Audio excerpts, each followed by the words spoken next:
Welcome back. Glad you all could return.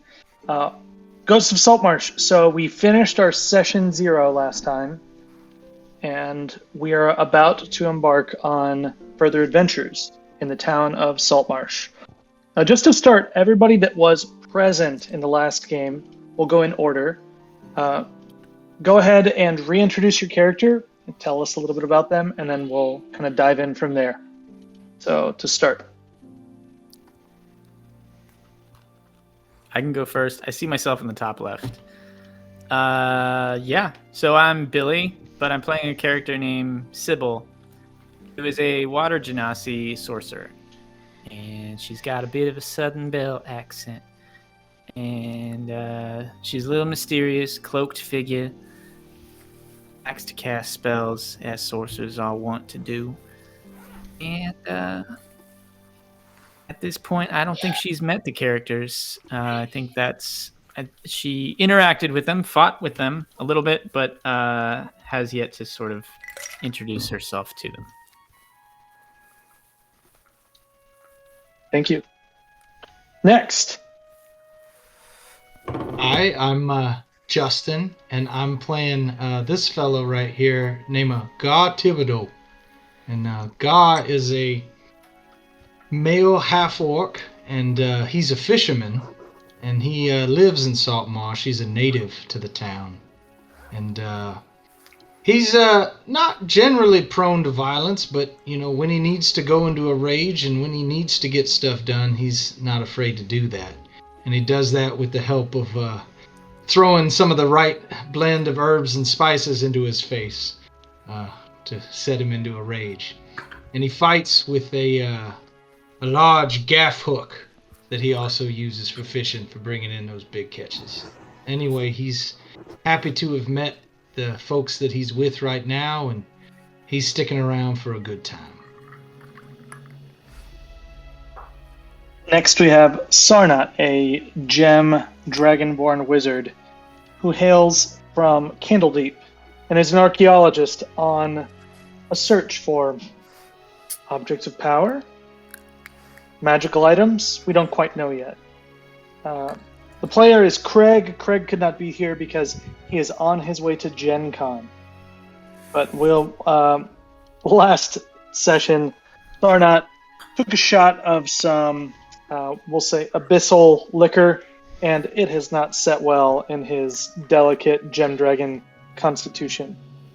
So we'll hear more from Sarnat next time. Next. Alors, je suis Grand-Oui, the Frogkin Ranger from the Marshes. So I am playing a Frogkin Ranger. Frogkin is a homebrew class or homebrew race that is pretty cool. I just wanted to play a frog person since we were playing in the swamps, and he is a ranger who is native from the area out in the actual Hull Marshes, living kind of in between the lizard folk of the region and the Saltmarsh city. But Gronwy offers his services to really anybody who's looking for a guide and somebody who is very familiar with the land and can help traverse it safely, and otherwise doesn't really have much of a stake in much of the happenings of the politics of the town. My name's Paul. And finally, my name, as of a week ago, was Jobadiah Angel. I was a traveling holy man for a humble god, and I wandered the straits, and for a small donation of gold, I could heal anyone who... That was a scam. That was a scam. I apologize. My name is not Jobadiah. It's John Oscar Bloom. Job is fine, or John. Angle, not Angel. Angle. As of a week ago, I was a half-elf con man, pretending to have holy powers from God. And then God attacked me in the swamp. knocked me down, kicked me in the stomach, and dragged me for about 20 meters. Anyway, I speak Abyssal now.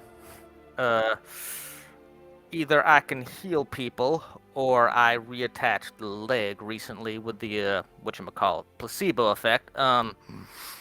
When God was going through my wallet, he told me I can't be conning people no more, that I have to actually, travel the world and, do good deeds and heal people for real. God's got a lot of legs, y'all. He can kick you for days. He's a scary shape. Anyway, used to be a fake cleric. Now I'm a real cleric. Fear and trembling all day long. Nice to meet you.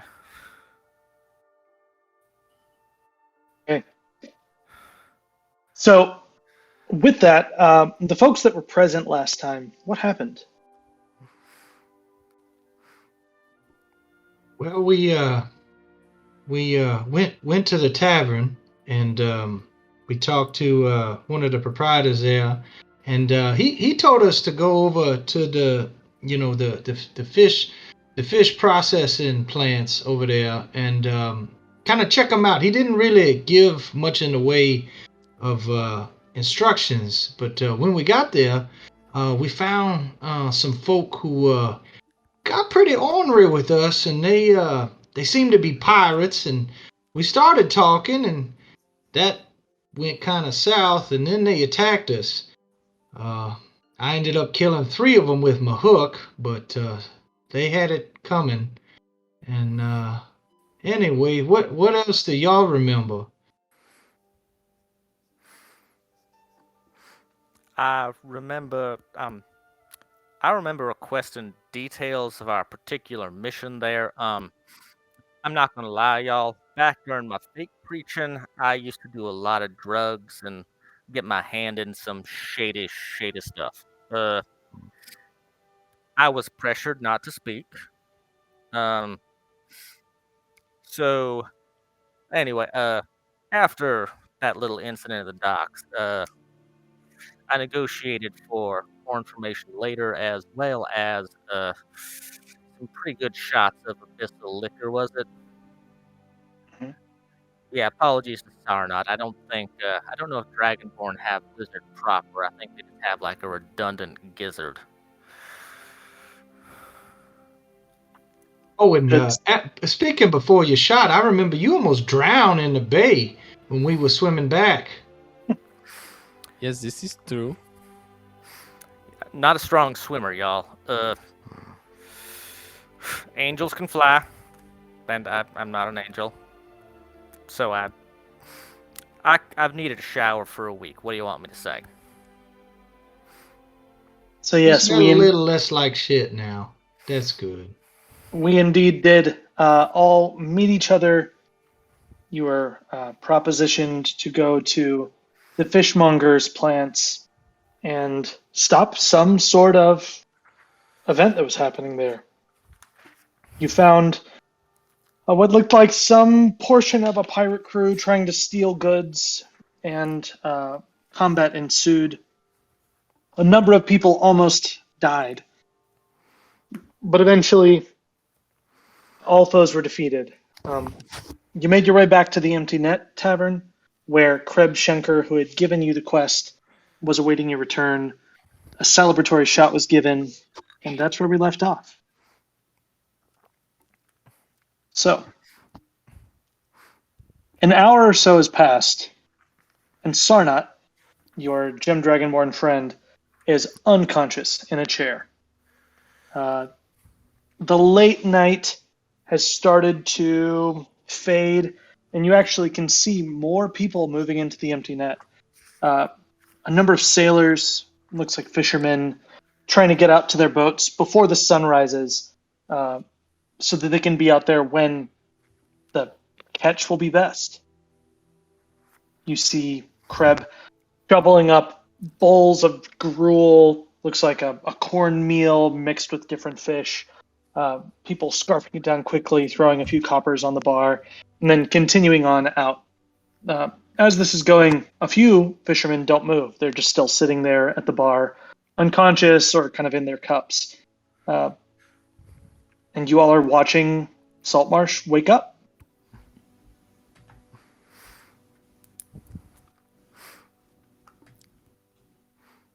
Jobadiah, I believe I'm John, ready. please. I believe I am ready for my payment from last night's job. I have had a great time, but I'm ready to collect and maybe head on my way. We got to wait for Kreb here. I apologize for the delay. I switched to Abyssal briefly. Mhm.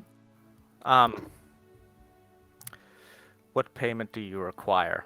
But this is Abyssal, so it's like some kind of horrible snarling, followed by something that sounds like it's definitely damaging my throat. You're saying this to Kreb? No, I'm saying this to Granwy. Crab is in the room, right?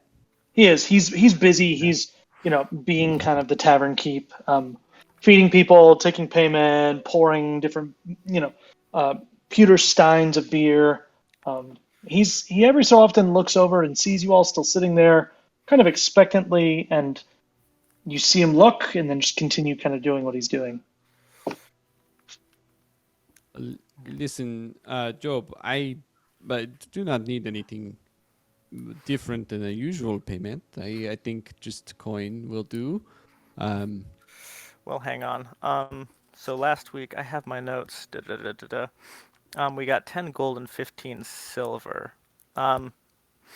So Justin, you've got the gold, and I think it says I can barely read my own handwriting. Craig has the 15 Sarnot, silver. yeah, Craig has the silver. Okay.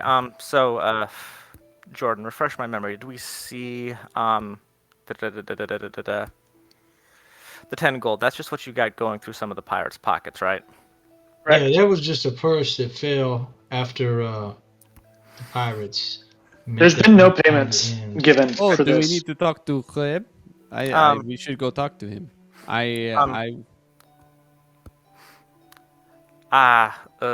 Agree. I'm happy to share that gold. I don't know what Sarnot's not looking too good, but I'm happy to split that gold among us. No, brother, you stole that fair and square. That is your gold. I decided to test Kreb's knowledge of Abyssal. So in Abyssal, I kind of direct this at Kreb. We're ready to discuss payment, barkeep. He says, "Bless you." Do I need to roll an insight check to see if he was kind of faking that? No, he is busy, and he hears you make some sort of a guttural throat noise, and just bless you. How empty is the bar right now? It's not empty at all. You see a number of people kind of sitting at the bar in their cups. You see a number of sailors coming in for their morning breakfast before the sun rises, and they go out to try and catch their catch for the day. So it is actually quite a busy time. I gesture to my greenest associates, so that would be Gar and Granwy. I kind of just make a gesture like, come with me, look as you are. I kind of, as Kreb is turning around, I kind of try and very meekly just sort of try and be present with the green guys flanking me as he turns. I try an Abyssal first. We're ready to talk about last night. But do you need something? I switch to Elvish. I'm just kind of testing him at this point. We're ready to talk about last night. Look here, fancy boy. If you don't want to buy something from me right now, I'm a little busy. So you can take a seat, wait your turn, or you can get out of my bar.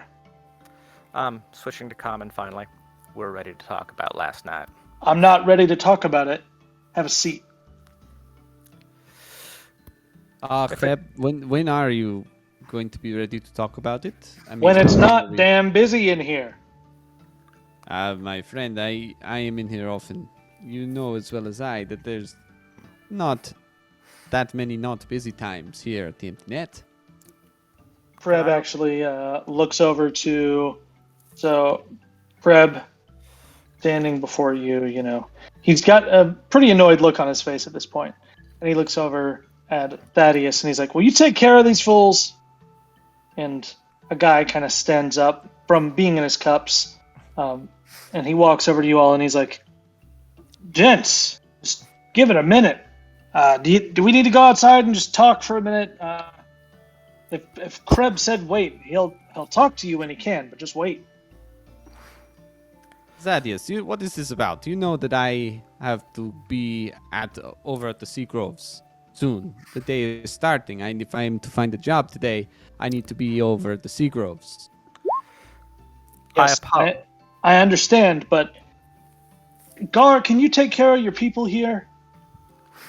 I can, but it sounds like that y'all should take care of us. We did something for you, and I appreciate the hospitality you've been showing. Are you all 4? Are you 4 years old? Do you have the patience of a toadstool? What is going on?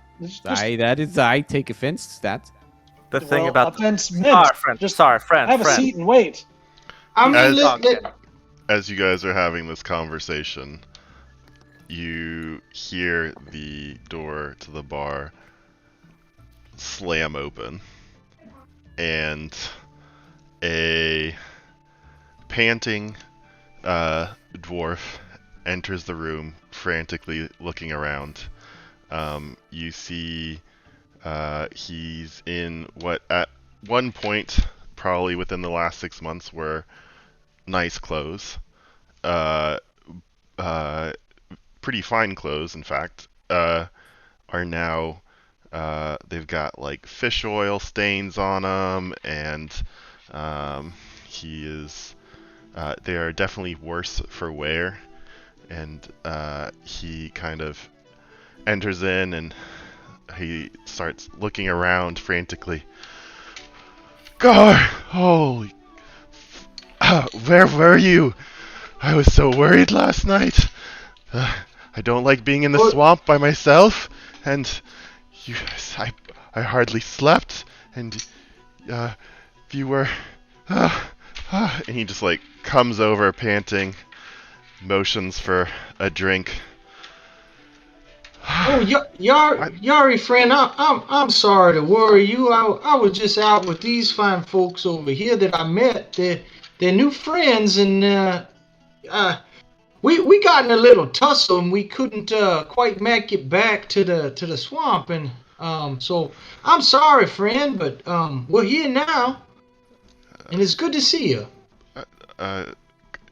Good to see you too, but it's scary out there when you're not around, and welcome to the rest of you, and I thought we were supposed to take the boat out this morning. "Oh, Yara, you're right. I'm so sorry. Gents, we gotta get going. We gotta get our catch of the day." This is what I'm saying. We need the payment. Thaddeus, what are you doing? You know that I am in here almost all the time. I mean, for Saltmarsh Place, this is one of the 2 places you can find me. And so, I do not know why. Just pay us. I mean, we did your job. What was the payment promised? Job? Can I roll an intimidation check on Kreb? How about you tell me what you want to do, and I'll tell you what you roll. I want to get in really close to Kreb's face. You're talking to Thaddeus, not Kreb. I get in really close to Thaddeus' face. "I met God in the swamp, Thaddeus. He's a very belligerent creature. And as much as I would like to cut you some slack and wait this out, the thing about Frogkin is they tend to jump to conclusions, and they can get hoppin' mad at the drop of a hat." Sure. I'll let you roll an intimidation at disadvantage. Yari would like is like motioning to Craig for some Krang, what's his name? Barkeep, Kreb, for some food, and he'll go and he'll like pull a little backpack around. I say, 6. Gar, why are you drinking that swill? Here, and he'll pull out like a small barrel and like pop the little tab out of it and hand Gar a drink, and he'll have his own drink. Oh, thanks, buddy. This is much better. I just didn't want to be rude, but you know you always have the best brews there is. Thaddeus looks at John as this happens. Says, "All right, look. I sit here to make sure there's no trouble. You can see that Kreb in there is quite busy right now. Give him a minute. We don't want any trouble. You're gonna get paid, but just hang tight. And I know Frogkin. Trust me. I go to the marshes all the time. And yes, they do get hopping mad. But I promise you that Kreb is a man of his word. Well, of words. And he is going to pay out whatever he said he was going to do. I don't even know. Okay, so just hang tight. Is that so much to ask?"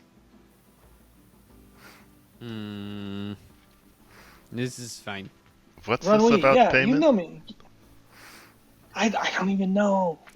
That little tussle we got into, I was telling you about, Yari. Well, some of us almost died, and you know it was something that kind of deserves compensation. You know how when we get fish, we give those fish. We don't give them away. We expect to get paid. Sounds reasonable, but How about this? did you I kill can kind of someone? wait it. I can kind. I'll Yes. camp out here at the bar. She's a kidder, this one. She's a kidder. I'll camp out here at the bar while y'all go about for your daily activities. Sounds like a couple of y'all boys need to do your fishing. Yeah, we probably need to do that. If you're getting paid more than the fish, maybe it's a. I'm just trying to make a little money with the fishing, but it's not my favorite. Oh, As you all are say saying that? this, as you all are kind of going back and forth about this, you see Kreb stick his head back out the door. You all are standing kind of in the stoop outside of the empty net, and he's like, "All right, you whiny babies, come in here." Finally. And you all kind of filter in, and he stops you and he says, "All right, so how'd everything go?" Well, to be honest, not well. They almost killed us. Yeah, but you're still here, aren't you? Well, mostly, yeah. Sonat's not looking too good, but yeah, we're here, and we stopped them from doing whatever they was doing. It looks like they was just taking fish. Could you tell what crew they were with? They was wearing something. I can't quite remember what it was. Do y'all remember? Black something. I have a bunch of notes about blacktails, but my handwriting is garbage. I remember one of them had a hook for a hand. Does anyone else have a note about that? Yeah, never mind. Yari's They just were looking small dwarves, behind and, Gar. I think that they, I want to say, had red, wearing red Yeah. tabards. Yeah, human pirate, red pirate wing, was stealing items before she died. She had a hook and she was stealing fish. So yeah, human pirate, red pirate wing. A dragon's wing? I just A red dragon wing on a black background? I That might believe sound that's about okay. right. It was Yeah, dark, that but sounds. That yes, that I sounds also correct. recall a hook for a hand. Sounds like the Rose crew. Yeah, alright, that's good to know. So,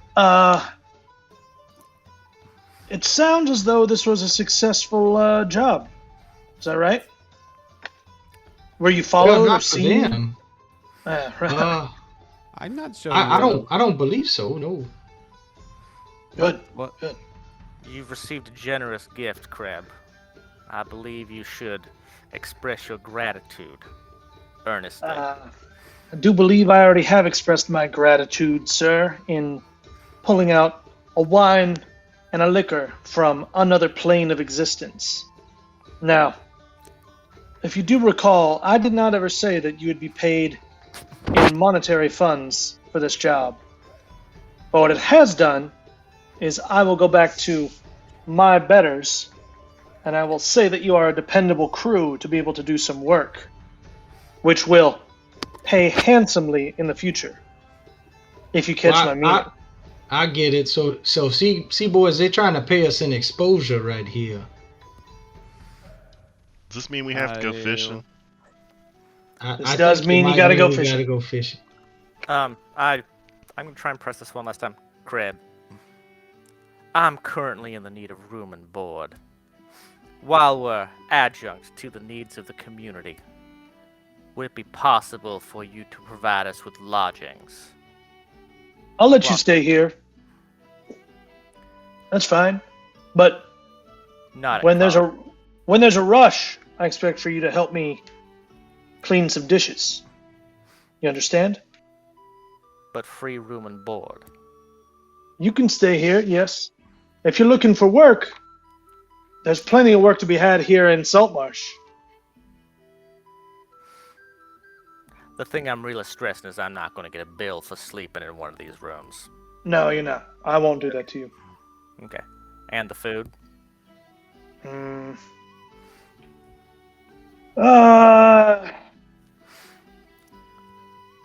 That's fine. As long as you're, if you're willing to do some work around the empty net, then that'd be fine. Or you can go and do some work elsewhere in Saltmarsh. Your choice. I see no reason why I would not continue to work at the Sea Grove. If you want to join me, be happy to have company that I enjoy. But I this was a good job last night, but I am disappointed that we did not have any coin from this crab. What kind of work do you like to do? I know some people around town that might be able to help you. I like to get in the mud. Things that let me slap around in the mud a little bit. Generally just putting my webbed fingers on the ground, and really being in the space of nature. If you're interested in being in the mud, you might as well go talk to the mining company. I know that they're always looking for folks interested in getting down into the dirt. This is good to know. And Yari and I can always use some extra hands on the boat. You know, it don't pay too well, but I don't know. Maybe if we hit one of those spots we've been trying, Yari, and get some more lines in the water, maybe we catch the big one this time. Mate, I mean, I'm always happy to have more people on the boat. Many hands make light work. I like how you got all those expressions, Yari. He's a great one. He's a real smarty pants. He's got all these wise learnings and expressions from where he came from. Well, sure. So he looks over at John, and Kreb does, and he says, "What kind of work do you do?" Well, I'm a reformed fake healer who's now an actual healer. And apparently I'm a cleric to a pretty ornery swamp god of some kind. He bites. So it sounds like you're into mercenary work. Yeah, apparently. Although I feel bad about how the situation's escalated, so I'm either gonna help the fishermen, or I'm gonna follow my little green friend here in his little efforts. It seems like. Sarna is snoring loudly. And by the way, that liquor you paid us in, it might have killed that dragonborn. Not everybody's up for it, but it's always a hell of a way to go. At least 3 others. Yeah, that abyss of liquor is good stuff. But bottom line, I'm serving the will of nameless deity that boxed my ears pretty hard in the swamp. But for right now, you don't seem to be the most. I'm going to work with one of these here green folk today. That's a good idea. So, Kreb looks at you all kind of pointedly in the eyes, and he's like, just go. Don't make a stink. Blend in around town. Get some work done. And then 3 days from now, we'll reach out. We're going to have a much more explicitly worded contract next time. That's fine. And he turns pointedly and starts cleaning from the rush. So it sounds like Yari and Gar are going to your ship. Yeah, I think that's what we're gonna do. Tell us about your ship. So our ship, it's a small fishing catamaran, and it's named the Dirty Minnow. And she's not much to look at, but she can do green water. She can't quite do blue water. And she's got a large space in between the pontoons where we can put up a big net and pull up our catch. We also got a mainsail, and we can hoist a jib if we need extra speed. But she's in need of repairs, and we don't own her. We're in debt quite a bit for her, but she brings in a little money, and she's a good boat. She's reliable. You are specifically in debt to Anders Solmore. So Anders, you would know this, Yari, and you would know this, Gar, is one of the new young Solmores who is now actually on the council of Saltmarsh. The council is an elected thing where they're the leaders of the community, basically. Anders is on the council because the Anders family, the Solmores, own probably 2/3 of the trading vessels and have really brought a lot of wealth into Saltmarsh based on their shipping lanes, ships, and crews. And so you have leased this out to from Anders and are trying to make a living off of this boat.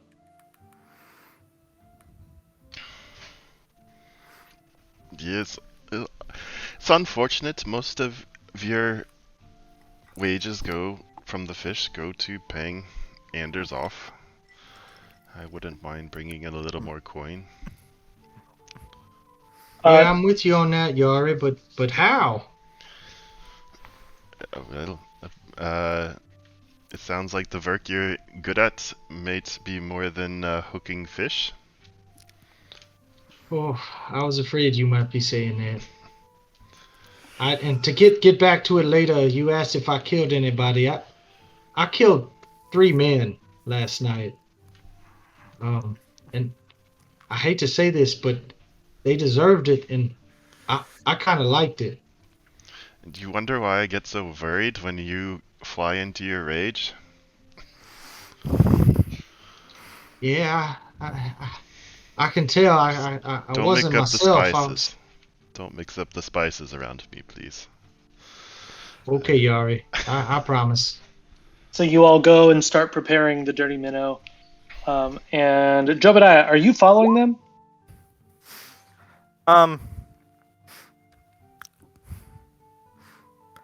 Jobadiah feels like he's kind of specifically failed Granwy the most, so he's probably going to make a point of helping out Granwy today. All right. So Granwy, what are you doing?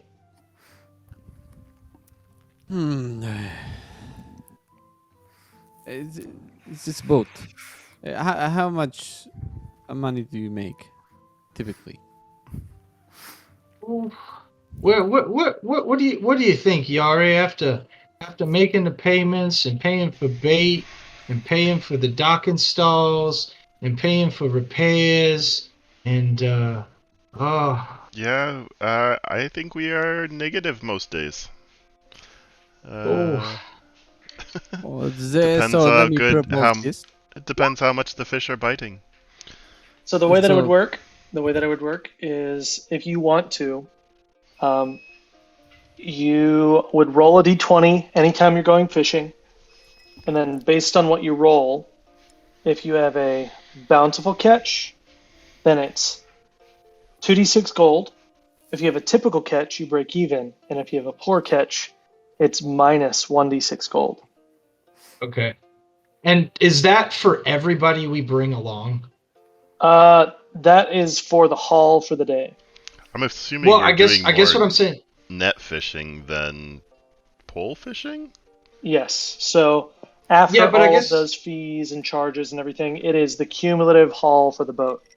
Okay, and then, but I guess how would we incentivize more people to come with us? Like, because they Well- could do more work. It So, might change the rolls. It might change the dice checks for whether it's a bountiful catch, a typical catch, or a poor catch. If Okay. I were to mend some of the holes in their boat beforehand, what would that do to their odds? Mending is not good enough. Like, it's a simple break, so it's like if a stick snapped in half, you could mend it back together, but like a hole in a boat, it doesn't like make material grow there. It's actually a gap of up to a foot. The so So- these holes. I mean, it's a rundown boat. Yeah. Okay. So, Gar, listen, I was planning to go back to the marshes after this, and however, we need to be back here in 3 days' time, and by the time I get to where I'm trying to go, I would need to turn back around if I wanted to be a part of this, and I do. I enjoyed last night and being in the other's company, and I also know Zadius would not string me along. He and I have known each other for quite some time, and so I ask you this: I need someplace to be and something to do for the next 3 days. I know how to catch fish. Now these are swamp fish and river fish. However, I am skilled around the net and the bow. And, Can you clean is fish? fishing line. I hate cleaning fish. What do you mean by clean the fish? I usually catch the fish and I put it in my mouth. I mean, you ever been to those charter boats? And no. No. I think some of our fish we sell whole, right, Gar? And then Mhm. some of them we prepare for the make a little extra by preparing them for the for places like well, probably somewhere nicer like the Wicked Goat, but Yeah, some of the finer restaurants around town, they like their fish clean. They like specific fish too, if we can find them. But Yari, don't give him a hard time. All kinds of fish is fish. If the man says he can catch fish, then I say he's welcome on our boat. Um, Yes, the frogs know how to catch fish better than anybody in the salt marsh. Well, you know me. I'm just trying to get out of cleaning the fish. Yeah, and I know you always got that good business mind too. I should listen to you more about that. But yeah, no, if you can clean a little bit, Granwy, and if you can catch some fish, heck, if you can catch more, I'll do some of the cleaning. Is the catching the fish sounds good. The cleaning I need to watch. I do not know what you mean by this. So I can clean the fish. Jobadiah and Grunwy follow Yari and Gar, heading back down to Crabber's Cove, where they have docked out a little bit from the shore, the Dirty Minnow. The DM. How clean is Job? Because he swam through his salt water, but he also crapped himself all night. I mean, it's briny more than it now is fecal. I guess is the best way to say it. I just don't want him to put off our clientele. Have you ever smelled seaweed that has dried on the beach? Yes. Yeah. It is similar to that scent. Okay. John wades into the shallow salt water, kind of kicks around a bit, gets all the... Yeah, so now he just smells like salt water. Okay, great. So as you all walk by through the town, we peel back to another character from the previous night who's kind of standing in the shadows of one of the buildings. And let's go ahead and... Billy, what has your character been up to? I think after last night, I went to the docks to look for my partner, and not sure if I saw her there.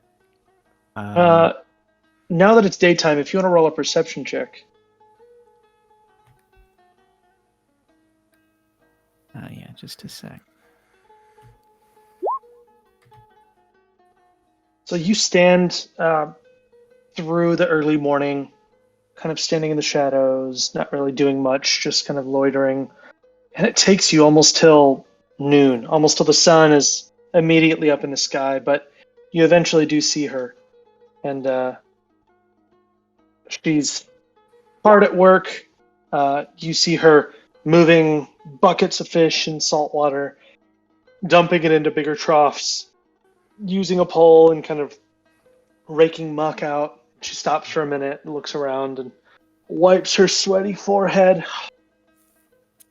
She looks and squints in the sun and kind of sees you and gives a meek little wave. Hey there, lovely darling. I missed you last night. I thought I was going to see you. I thought you were too, but you didn't show up and I was not sure what was going on. Is everything all right? Well, it is now. Yeah, I don't know. I haven't seen you in a couple days. I thought I might surprise you at work, but She pulls at the fishy leather gloves that she has on her hands and tucks them into her belt. Takes one of her big, strong hands and kind of cups your cheek. It's like, I've missed you. It's good to see you. Have you been okay? Is everything all right? oh yeah, it's been all right. How you doing? My dear, I'm fine. It's just getting work done. Making sure that we've got enough money to save up and, maybe get a place of our own eventually, but the work's not bad, apart from the smell. Don't worry about it. I'm working on something. I'm working on that. Pretty soon, you don't got to worry about, putting your hands in the muck all day, and we gonna get this place real nice. I don't mind it. It's not The worst thing in the world is just, I'm just, I enjoy the fish. They're not bad. I just want to make sure that, I can survive here with all the changes coming to the town, all these folks moving in and the dwarves, and I don't know, that it almost feels like the catches aren't going as far, maybe? I'm not quite sure. Anyways, I've got to go. Boudreaux, he runs a tight ship here, and Oh, come on. Just take off the rest of the day. We can I go can't. walk by. I can't. When am I going to see you again? Her eyes kind of sparkle. How about you meet me at the snapping line tonight? What do you say? Snapping line. Yeah. We always go there. You know how Hannah likes it. I really like some of the folks there. That's where the best shanties are sung, so. You gonna wear something cute? She kind of looks down and she's like, how about I'll try and bathe beforehand so I don't just smell like cod. Is that alright? It's definitely an improvement. I think I'll take it. Playfully kind of hits you, and then again kind of cups your cheek and takes your face and kisses you on the forehead and is like, I've really got to get back to work. Boudreaux's gonna. And at that moment you hear, oh, let's go, come on, these fish aren't gonna fish themselves. And you see this kind of portly, rotund looking half-orc who also kind of walks up. He's probably 6'6" or so. You can tell that he is a big, powerful build from the past. Kind of scars covering his face. And he catches and he looks. He's like, hey, Sybil, Aaron's got to do work. Get out of here. Oh, Boudreaux. Oh, forgive me. I didn't greet you properly. Nice. No, I don't need the greeting. You want to pick up a rake and start doing some work for once? Do I want to pick up your rake and start working for you? That wasn't a euphemism. That was actually, I could use the extra hands. Thank you, Boudreaux. No, I've got something else to do today. Appreciate the offer, though. Every time. Now get on. Go out of here. Aaron, we need you over here. He kind of gestures, and you can see a number of other fisher folk just kind of standing there. A few of them with their hands on their hips, kind of looking at the wholesome moment that just occurred. You hear a few whoop whoop, cat calls and such. And Aaron kind of playfully flips on her heel, turns on her heel, and looks over her shoulder at you and blows you a kiss, and then goes back, and you see her pulling her gloves out of her belt, putting them back on. As the folks are sort of poking fun at us, I intentionally miss, but I cast a very weak firebolt in their direction. So almost like a street charlatan, you see this gout of fireball come out in front of you, and everybody goes, whoa! And you hear a few odd claps, and you see some people smiling and laughing and patting Aaron on the shoulder as back to work, you dirtbags. He goes back into the plant. And I walk away. Okay. So, for the sake of the narrative, can I please have Gar as the acting captain? Can you please roll a d20? He rolled a 21 for net. Yeah. Not for net. I need the d20. Oh. This is to see how the catch is for the day. So, do we get advantage or anything because we have other crew members on, or Justin, any kind of what? I will grant you my inspiration. Nope. That's not how it works. Not how it works. Don't have to do that. But I thank you though, Cameron. But I want to just understand with like more people on the boat helping, and and also I have if I look at my features and traits, So like I know I am, or at least I have block and tackle, and then like so I guess what I'm saying is like, do we have any benefits to this, or you just want me to roll a d20? As Or right is, now, or are you gonna keep that in your head? as right now, these folks have never been fishing on your boat before. It won't necessarily give you a benefit. So between you and Yari, it'll be a roll. In the future, as people gain more experience around fishing, then that might change the dice checks or how you do in the midst of the actual rolls. Okay. Does it have to be a straight is it a straight D20 roll, kind of like no matter what? It is. Okay. It is. Okay. All right. Here goes. Can inspire him.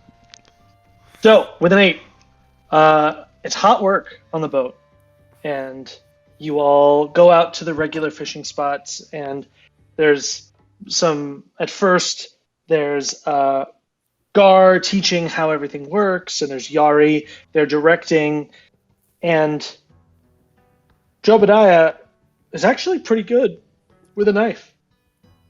Catch a few fish, he learns quickly how to clean, and he does so quickly. Knife goes in, guts come out. And at first, the nets are being tossed, but then Granui starts coming up and saying, "Have you considered over there? The fish in the swamp do this. The fish in the swamp do that." And after maybe 4 or 5 different fishing spots, this is a bountiful catch. You've done well. Go ahead and roll a 2d6 for me if you could, Justin. So, you come back and you start selling the fish at the end of the day, selling them wholesale to the fishmongers. You see a number of folks coming up and just trying to find the best fish out of the thing and giving you kind of specialty pricing.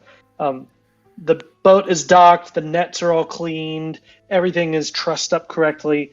You can see Anders approaches, and he watches and he says, "Nice, looks like a nice haul for the day." Anders approaches, and Anders is, like I said, a young man. He's always with his chamberlain. His name is Skarin. So Anders, dressed nicely, kind of golden flaxen hair. He says, "Great catch, great catch. Skarin, please pay them out for the work for the day." And Skarin hands you 9 gold, and then you also earned an additional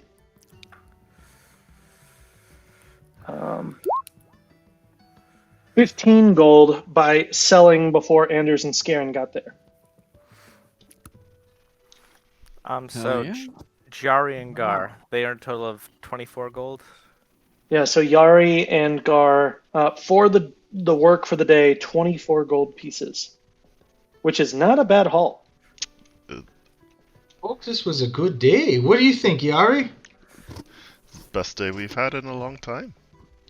Yeah. I am pretty happy with this. I think y'all are welcome on our boat anytime. Anyway, here's your weight. Here's y'all's cut for today. So I think Gar's gonna split it evenly. So with the 4, everybody's gonna get 6.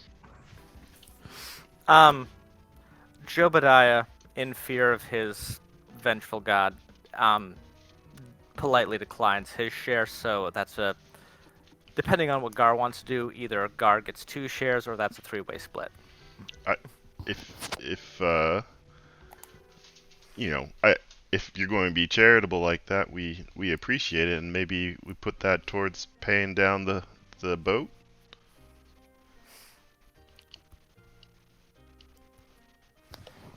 Whatever you will. Switches to Abyssal for the benediction.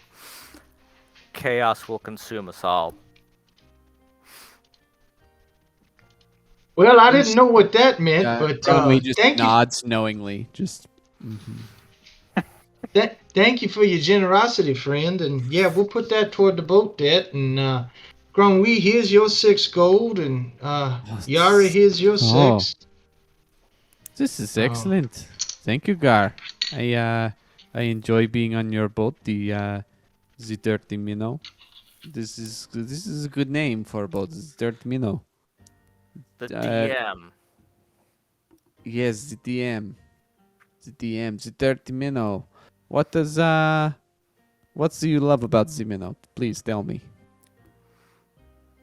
Well, she's more stable than most boats that I've Oh, taken out. You know. I was talking about the fish. Tell Oh, me oh, what. the fish.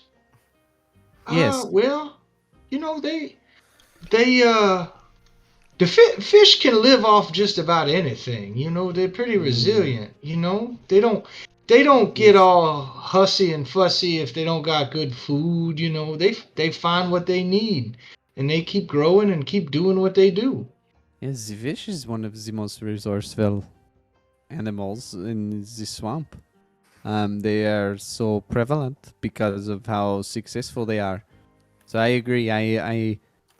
Gar, I am glad to see that you have respect for Zimino as well. Oh, absolutely. So you all are walking forward as this is going. Where are you headed? Are you headed back to the empty net? Are you going to Snapping Line, Wicker Goat? Wicker Number of Goat. different. Yari would like to go to the Wicker Goat. He's partial.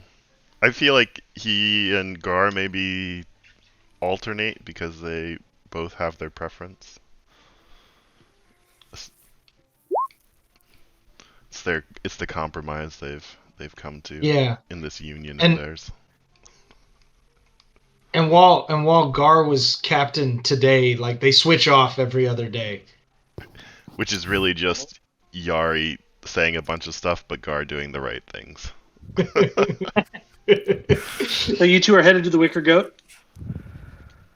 That's where Yari would want to go. How about you Yeah, all, yeah. Grunwy and Job?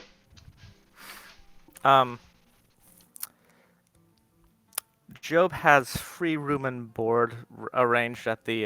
Hang on, what's the name of that one bar? The Empty Net. Correct.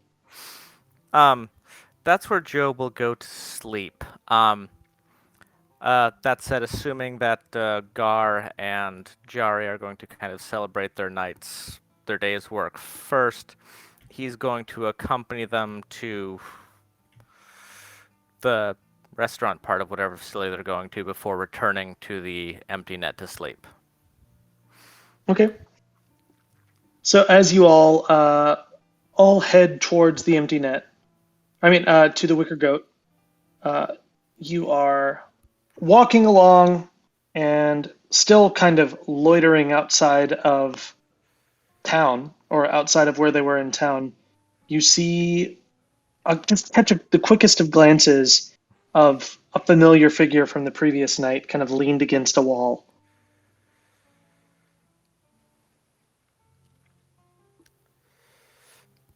Does she have a hook for a hand? No, it's the person who seemingly came out of nowhere and helped you all. Oh, hey there, friend. Appreciate the assist last night, and appreciate the discretion as well. Oh, yeah. Hi. Yeah, don't mention it. Glad y'all boys are safe. What's your name, Miss, if I may ask? Ballister. Sybil Ballister. Oh, that's a pretty and fancy name. Yeah, it's real nice. What's your name? I'm Gar Thibodeau. And these are my friends. This right here is Yari Oakenstout. He's my co-captain of my boat, and these are some new friends we just met. Hello. Oh. You thirsty? Hello? Excuse me? Are you thirsty? Do I seem thirsty?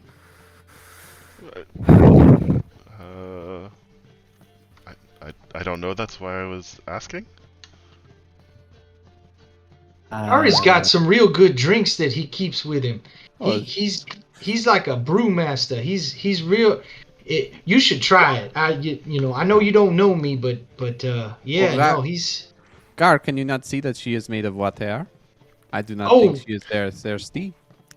Yari like has this what's essentially like the equivalent of a barrel beer can in his hand that he just pulled out of his pack of colding, and is like starting to hand it over, and then he hears what Grunwee says, and is like now super unsure of himself.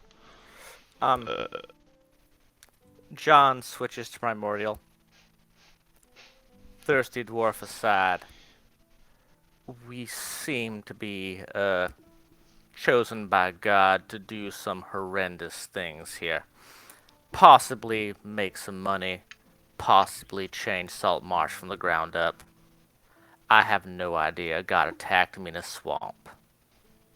Would you like to join us, ma'am? And he does a surprisingly fancy little bow. I'm assuming that as a genasi, she speaks Primordial.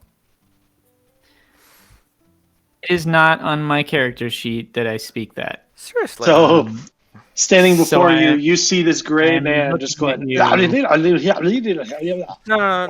Primordial's Are mainly y'all chaotic. about to take this man to the asylum?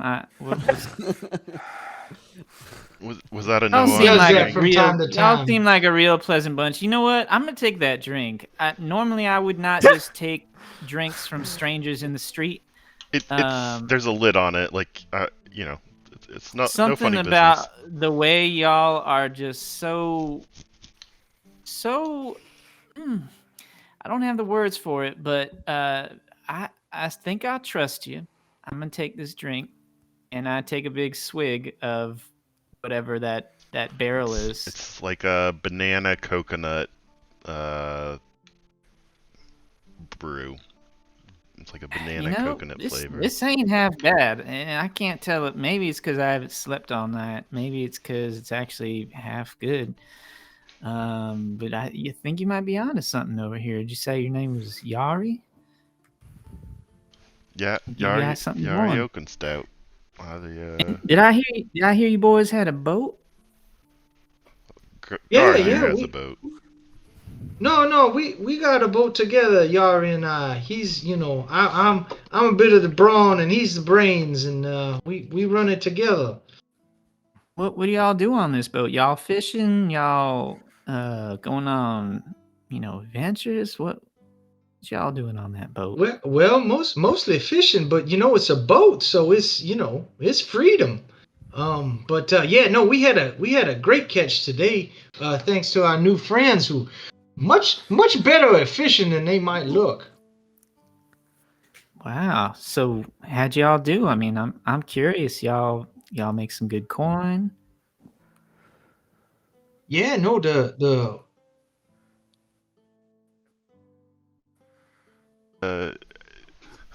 No offense, and I'm happy to share a drink with you, but discussing our earnings with strangers is. I mean, you don't have to tell me Hey! the specific amount. I'm just trying to make conversation. Hey, Trying to. hey, guys! You guys hear What is that? that? Yes. From the shadows, you see Thaddeus, and he's, come on, come here. Yes, what is it, Zad? I know we said 3 days, but things are moving faster than we thought. We need your help tonight. You'll help I us? did not leave this down. This is good with me. yeah, hang but on. it depends. Do you need our help enough to commit to a payment beforehand this time? Why do you, God, I am not the guy. You understand that? You are literally shooting the messenger. Yeah, Very but well. if you're the messenger, don't you have a little more details for this? I don't want to walk in and get hooked again. Yes, I do, actually. Do you, Gar, do you remember the haunted house north of town a couple miles out? Yeah, vaguely. I remember folks talking about it. Well, it seems that my employer is interested in finding out what's going on there. He's looking for to tell of prizes of something that is in the house. Like prizes like you get at a fair? I don't quite know. He's just said that there's been tales of this haunted house, and I've heard some of myself. Mostly, everybody avoids the place, but there have been rumors that there's been this treasure down there, and it sounds like maybe some other folks are moving against that or towards that, and he wants to know what's down there. Oh. Well, what do you think, Yari? I mean, it sounds like there might be treasure. It sounds like it might be good for us. What do y'all think? I don't entirely know what you all got mixed up into last night. So, whatever that is. How about this? If you can get there and find out what's going on in there, and break the curse, so to say, we would be able to get you funds in the large amounts of gold, I'll say. It's up to you, actually. You'd prefer large amounts of gold or influence or...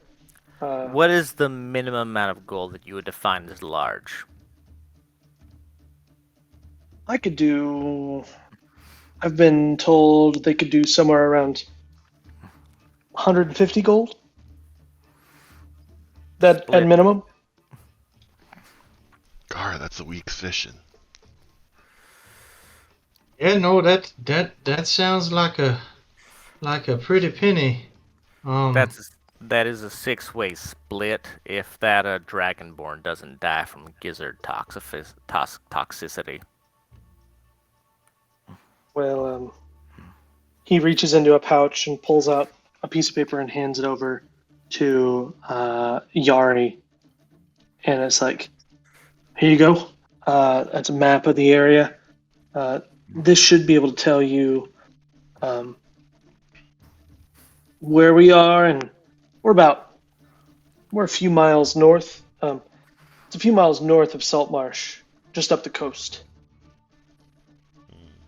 Feel like we might need a down payment on these services. He kind of pats his pockets and he's like, I'm not the guy. Like I said, you're trying to shoot the messenger here. You're the guy enough to offer us 150 gold. I can offer you 150 gold in name only. I am but the runner. I don't know, Gar, we gotta leave the minnow and I'll make sure that the minnow isn't damaged or taken.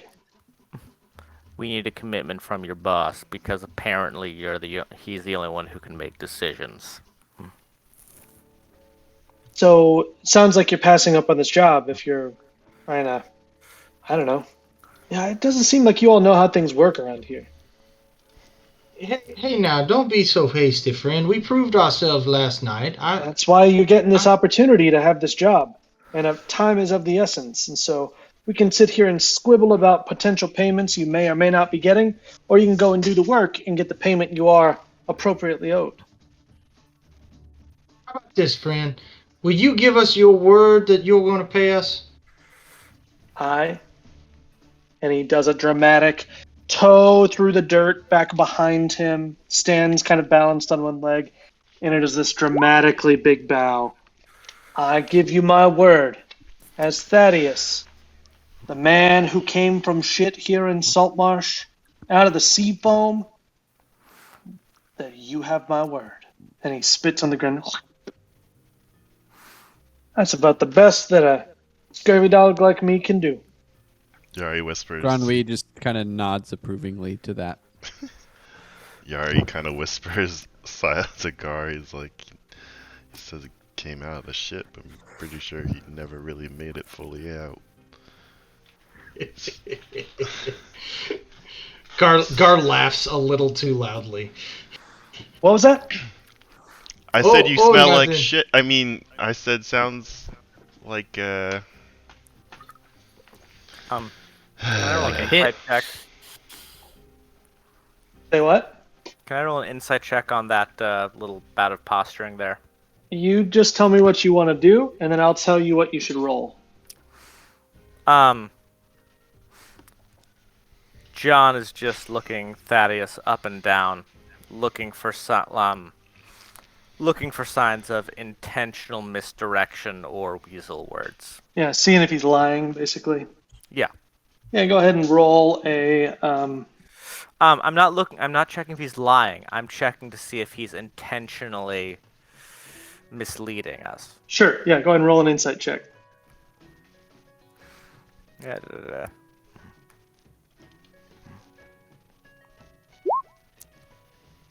You can tell that he is full of shit around that bow, but he seems genuinely perplexed that you all are giving him such a hard time when he's just the guy trying to get you a job.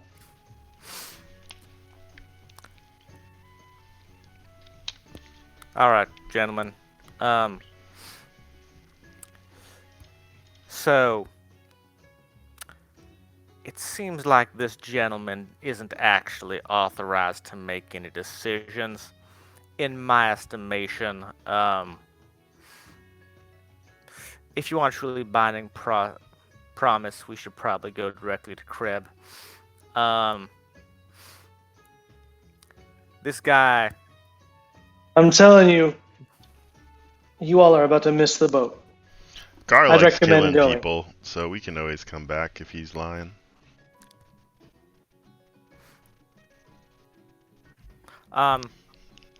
John just shrugs. He's going to let the dapper dwarf be the brain. Thaddeus walks away. And Yari says that with a slightly disappointed voice, like just a. Gar likes killing people now, so. Gar like kind of lowers his head, but you can see he's like kind of smiling. If you guys want to take the job and kill people, someone needs to stop Thaddeus. Gar's gonna after Thaddeus kind of leaves, he's like, oh, I almost forgot. And he's gonna give to Grenouille job. Since y'all work so good on the boat, I made something a little special for you. And he's gonna hand each one of them a cooked treats, which he cut out of the fish, one of the fishes that they were cleaning. So it's like a little sushi thing that he's like, here, go ahead, eat this right here. It'll be good for you. Yep. Gronwy just kind of looks at it, just like, Again, Gob just full, half his head, kind of open.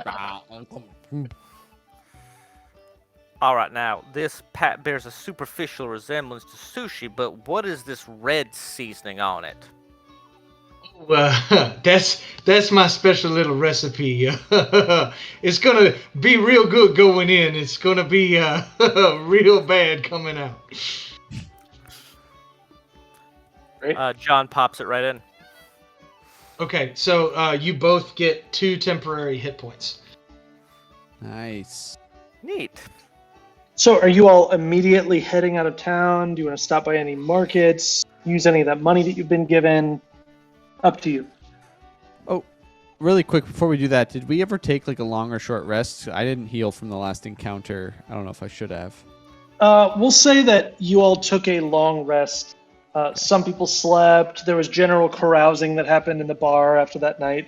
But you spent a solid, between talking in the morning and in the evening, everybody took a long rest. How much of that conversation happened? Like, was I there, or did Thaddeus call them away from? No, you were there. Because Thaddeus called you over as well. Okay.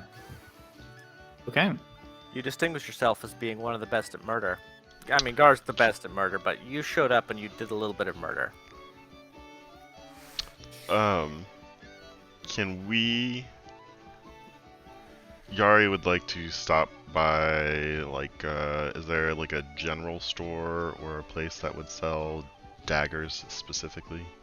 The weekly market here or the green market would probably be your best bets for something like that. There's not necessarily a structure. I guess there is a Winston's store up here. Whichever one's, like, on the way out of town. Like, probably... The weekly market would probably be the best for you. Alright. So, yeah, as they're kind of like passing by the weekly market, you'd be like, I just need to grab a couple things. Yeah, so as you do, you go by and you can see kind of this old woman. Oh, hello, Sonny. It's so good to have a customer. What can I get you, sir? Yes. Could I have, 9 daggers, please? 9? 9 daggers? It's, yeah, I think that I can do that for you, Sonny. So, 9 daggers, that'll be, let me see how much, carry the 1, 4 over the 5, I'd like 2 gold, please. So and do you have, something with which to hold them conveniently? He looks around and says, I have some rope and you could tie them all together.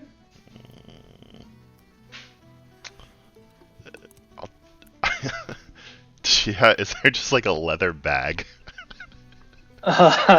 She looks around and she's like, oh, I do have a bag here. It's a backpack here will cost you 2 gold also. I'll just take so the that'll dagger. be I'll figure it out. okay. So 2 gold. 18 gold, please. Wait, 2 gold for the daggers? Yep, for a dagger. Oh, per dagger. Yes. Yeah. I'll take 5 Yeah. then. Oh, okay. That's I understand. Poor people. And she takes the 10 gold. Hold on. Hell nah, bitch. Yari gives her the 18 gold and takes the 9 daggers. She's like, oh, don't go spending it all in one place, am I right? And she pulls her shirt open and drops it down into her bosom, and you hear a clink, clink, clink. You are an evil, vile woman. Oh, piece of work yourself, Sonny. Come back anytime. He is very tempted to cast vicious mockery on her, but anyway, he will kind of huff off. So as you kind of look around, everything that you would generally see in a market would be available. So think about, if you've seen it before in a general store, if it's in the player's handbook, then it would be available to you.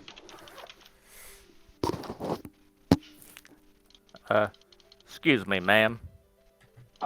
How much is a rapier? Oh, rapier? Is that what you're asking for, Sonny? Yeah. Oh, let me see how much.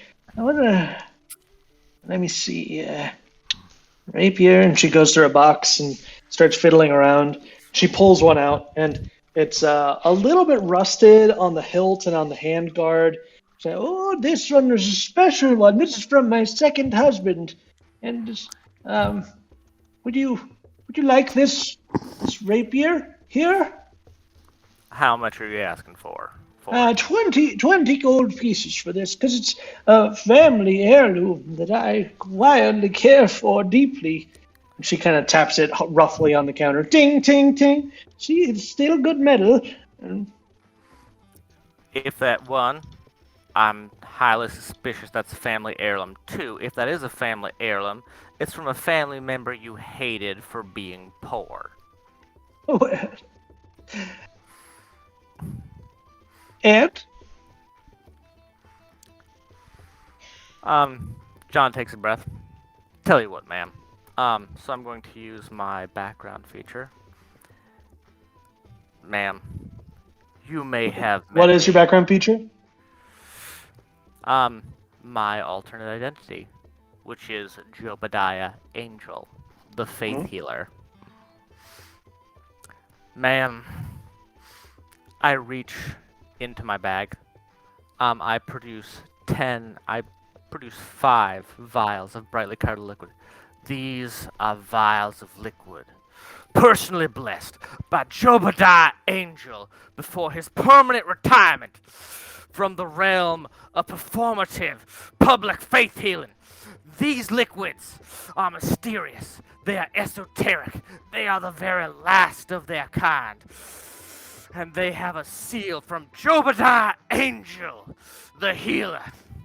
And I will give you these liquids, ma'am. You will be the only person to sell the last magical healing liquids of Jobadiah Angel. If you swap them for that, they are rust to repair. Go ahead and roll a persuasion check. Yari is off to the side, just like finding anywhere he can stick these daggers and kind of talking to Gar like, I don't know what you got us into, but I am ready, kind of thing. You sure do look pointy, friend. Don't give me a hug. Jobadiah, are you wanting to use your inspiration here?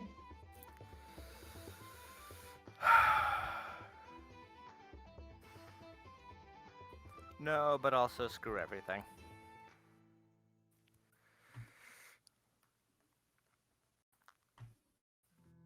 The D20. Yeah. So at the 27, you see her.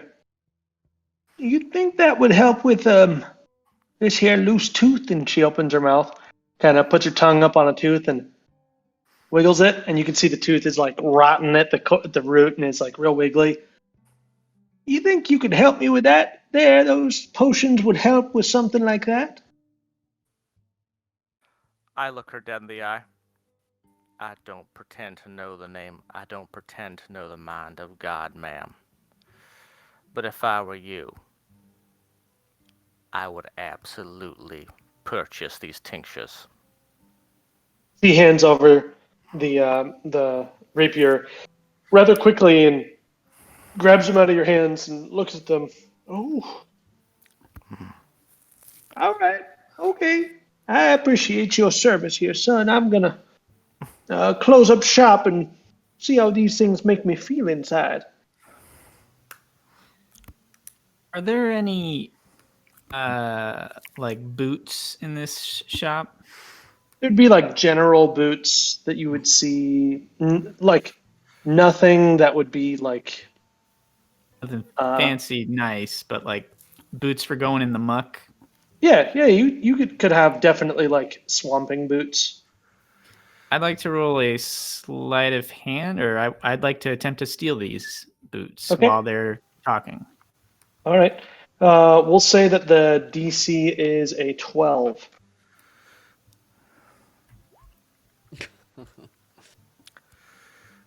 Okay. So, let me get to it real quick. You can see as this happens. Yeah.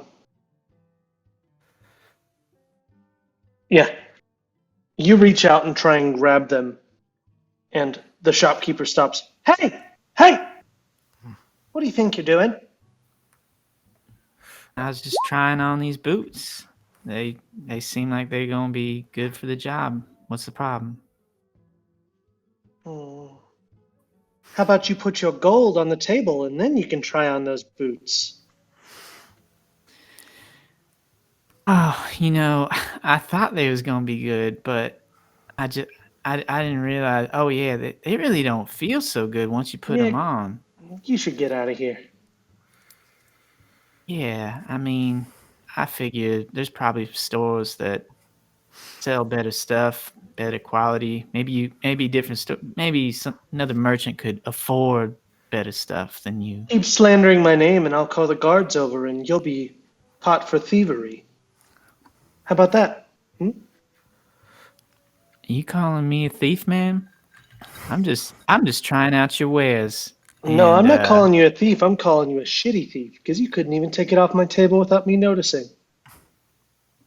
Well, all right. You have yourself a very hot little tongue there. Yeah. Don't You should worry. best be moving on. I wouldn't be caught wearing these, so I think we'll be on our way. Good.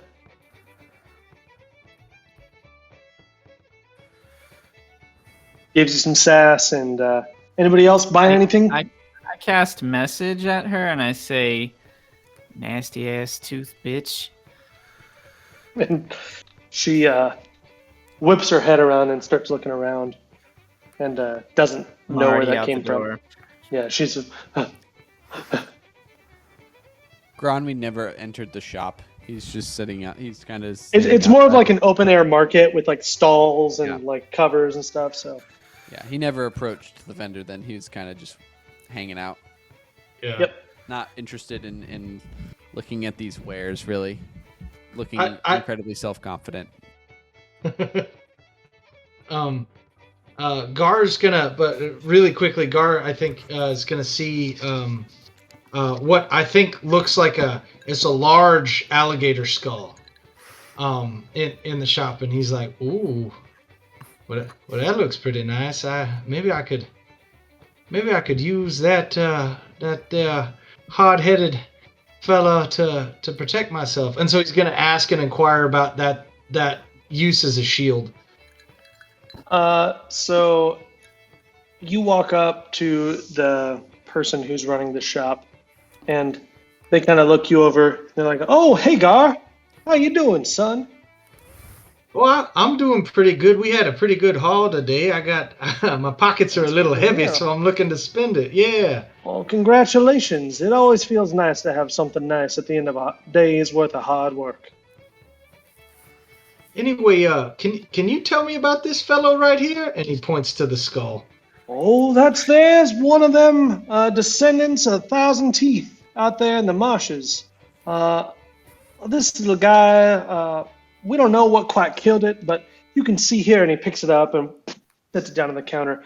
Look at this hole right here, and he puts his finger in a large hole that's like right behind the left eye socket. He's like, something mighty powerful went through this thing. Doesn't quite look like anything I've ever seen as far as a weapon. Must have been some other beast. But we were able to find the creature and bring it on back here. And it's a are you interested in this thing? Oh yeah, no, that and Gar's gonna like knock on top of it really hard, and test how solid it is. It's solid, but he's immediately then launches into, this would be great on your boat. This would be great hanging above your door. I do believe that this is the decorative piece that you might be looking for. Oh no, friend, I think you misunderstand. You know, I'm not meaning to decorate anything with this. I want to use this fella's hard head to help protect my own. Oh, well then, this isn't quite what you're looking for, I believe. And he puts his finger into where the hole was and pries a little bit, and a chip comes off. It's like, see? It's hard, all right, but it ain't gonna do nothing like stop a blade or anything like that. Okay then. Well, do you got something that would work for that? I don't, but good old over there, Elliston, he might have some. Hey, Elliston, see this old man? Hey, you got any of them shields left? He's like, I got. And he looks around. I don't have any shields. I've got a big frying pan. And he looks at you and he's like, it's made out of iron. Well, I mean, I guess if the handle's in the right place, and yeah, no, that'd work for me. I fashioned with some rope and a handle for it. And Let me see if I can heck, I help could you. use it to cook things. I hear you about that, son. Let me see. Hey, Elliston, how much is that shield gonna cost him? It's in the shield. Is it friend? 8 gold. 8 gold. Oh wow, that's pretty pricey. Do you think you could work something out for me? I could give you some of my spices. I already gave you a discount. I usually sell it for 10. Okay, well, I guess you're being fair. Then 2 8 gold it daggers. is. 2 daggers and 4 gold.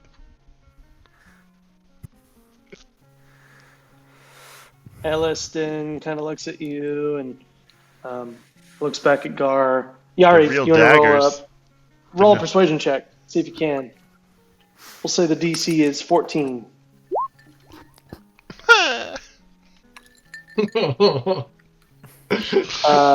He's like, nope. I don't see frying pans this big very often, so I'm gonna have to stick with the 8 gold. Do you see daggers this sharp? Excuse me, sir. Has that their shield been washed with nothing but hot water, or have you recently washed it with soap? Well, that's a good point, friend. Yeah, I want to make sure my shield is well seasoned.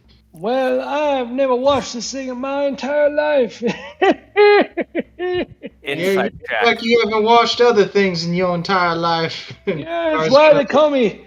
That's why they call me Clappin' Emiston. Can I do an insight check on this guy? What are you trying to determine? Tell me what you're gonna do, and I'll tell you what you roll.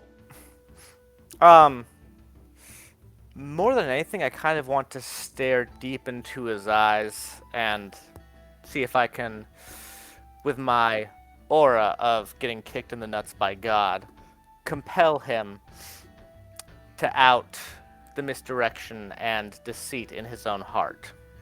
We've already had a persuasion check, so you can try all you want. But he's just this old man who's got like 4 teeth left, and he's just clapping his gums together. How much did you pay for this pan, sir?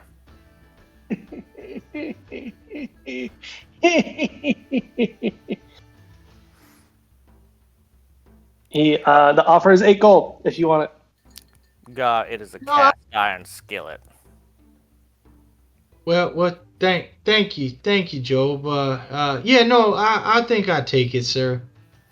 Right. So you get a oversized cast iron skillet, and they take up maybe 10 minutes, and they'll lash some rope around it. So you have something that's kind of like a handle, but it's like a big the bottom of a cast iron skillet with the handle hanging off the bottom. Mm-hmm. And have yourself a shield. All right. Justin, I don't think as a barbarian you get your barbarian armor defense if you're wielding a shield. So I thought that was only unarmored. Let's see here, because I was just looking at that. Okay, It says, if you check, you're good. It says, let's see, unarmored defense. While not wearing armor, your AC equals 10 plus Dex modifier plus Con modifier plus any shield bonus. Okay, you're good. You're good. Yeah, so I'm not going to get armor, but thank you. Yeah. Sorry. No, Your shield is not armor, so it does not grant the +1 bonus for AC defensive fighting style. Armor is a classified item. This is like an item you're holding. So. Oh, okay. So this you would still get the benefit, is what I'm saying. Okay, gotcha. So is that a +1 shield or a +2 shield he's got? Oh. 5e, baby. 5e, wow. Whatever, man. I'm missing counter powers. So as the sun continues to set, the shops are starting to close up, and the night is before you. Yari is kind of like trying to walk with all these random daggers he's just stuffed all over himself now. And he's like occasionally like jumping as he pricks himself. Noticing how much the dwarf likes daggers, John has a dagger he was wielding, but now that he has a rapier, he does not need the dagger, so he's going to offer his spare dagger to Jari. Yari will take it, and he'll be like, well, Gar, time to get to killing, and let's get to that, where are we going, haunted house? Is that, Yeah, it was some haunted place, I think up north. I'm not a big fan of ghosts, but, I do like gold, and, these daggers weren't free. So, shall we, gentlemen? Yes, this sounds good to me. And does Yari have an idea of where it is? You know, based on what Thaddeus said, that it was along the coast, a couple miles, maybe 2, 3, 4 miles north of Saltmarsh. So Do we need to head Yari's. back? Oh, sorry. I was gonna say Yari's just going to start waddling in that direction, but like as soon as he feels like someone else kind of like close to him, he's going to slowly go back because he doesn't really know where he's going once he gets out of town. You all Yeah. Do walk we- past everything. You walk across the bridge. You see John get a little bit sick, and as you're continuing, you make it through the gates, and the city guard kind of look at you all. All right, be careful out there. And you begin walking outside of Saltmarsh. Are you going at a quick pace? Or are you going stealthily? What are you all doing? I think Grunwee feels relatively confident in guiding. I don't know that he's, I believe that the marsh on this regional map is south of Saltmarsh, correct? Correct. So this is not the typical area in which he ranges, but I think he just has a confidence about him.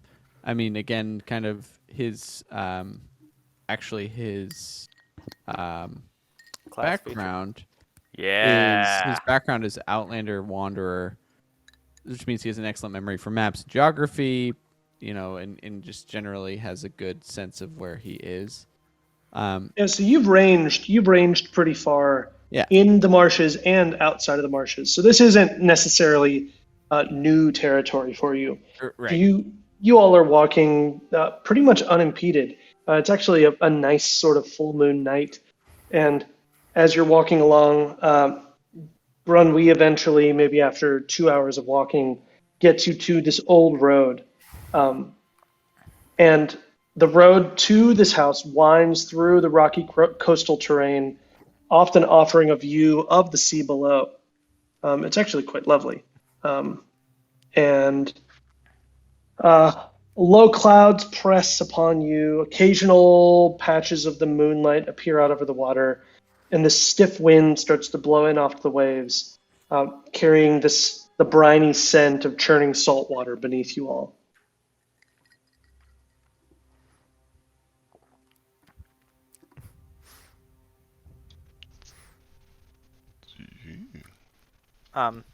I try speaking to Sybil again in Primordial. I could have sworn Genasi spoke Primordial. Yeah, I think I just couldn't. I couldn't. It sounds like it's not like a native language for you, so maybe your dialect's a little off there, but. What? Nah, my Primordial is flawless. Yeah, okay. The decrepit house sits on the highest ground in the area. Around it, you can see that a stone wall has crumbled in many places, exposing the interior grounds before you. An ornate metal gate lies open at the end of the road, swaying slightly in the wind.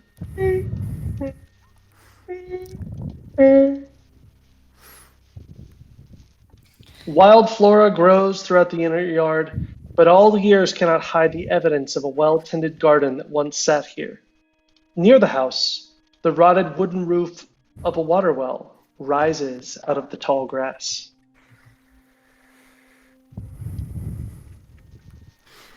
Well, here we Well, are.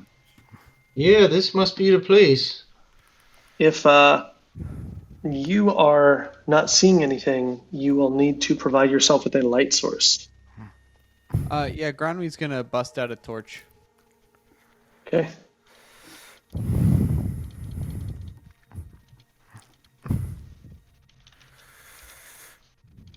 You should have access to that, correct? Um, I gotcha. there it is. And Gar has dark vision. We Yep. all have Do you- dark vision, except Gronwy. Yeah, you should. Yeah. So before you, you can see a wall.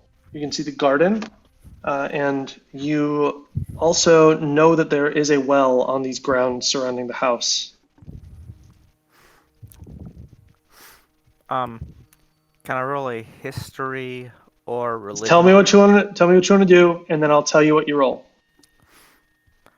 I want to see if I recall in my knowledge of local history anything about what's going on with the well in this place we've come to without a Sure. contract. So you can approach the well if you'd like. I'll let you know that the well is on the northeast side of the house. Okay, so we don't have line of sight on it. Correct. Right now, you do not. Okay. John is going to very carefully just step forward just a little bit in front of Gar. You step onto the grounds and you can see where there's kind of this stone path before you. You see a large thicket kind of around the garden off to your left over here. You see two sort of like rose trees or some sort of flowering tree. Before you stands a building. It's probably about 35 feet tall from roof to peak. The roof is gabled, and you can see all sorts of holes throughout the roof from where it's just this dilapidated building. Y'all, this house is in rough shape. Do you see any openings or any place we could go or anywhere that it looks like treasure might be? It's remind me before we get in there. What are we looking for? He said treasure or something. I don't know, maybe a prize. And they said somebody else might be coming looking for it too.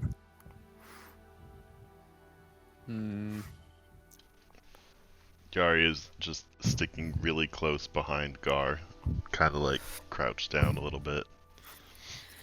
Have y'all taken jobs from Thaddeus before?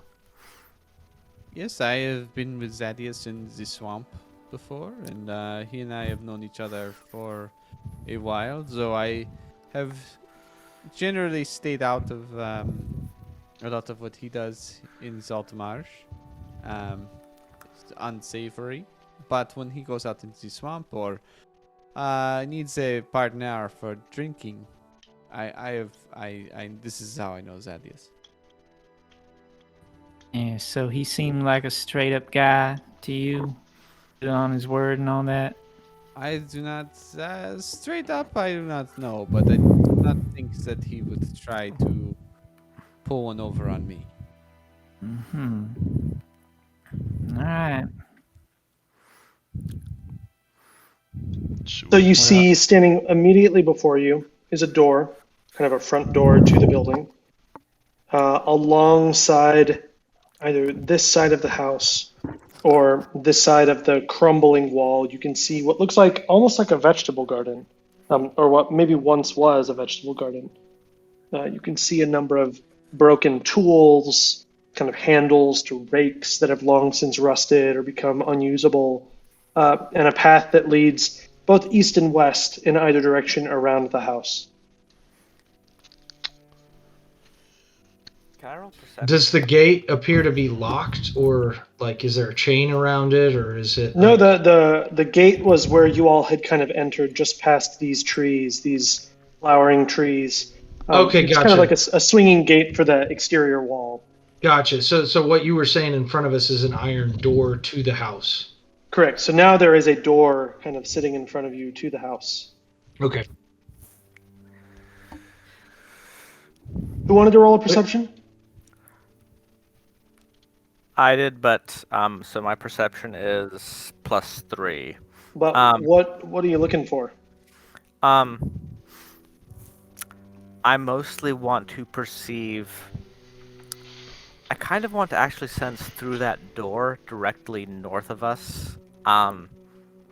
Do I hear anything on the other side of that door? Go ahead and roll a perception check. If you want to get up against the door, put your ear to the door.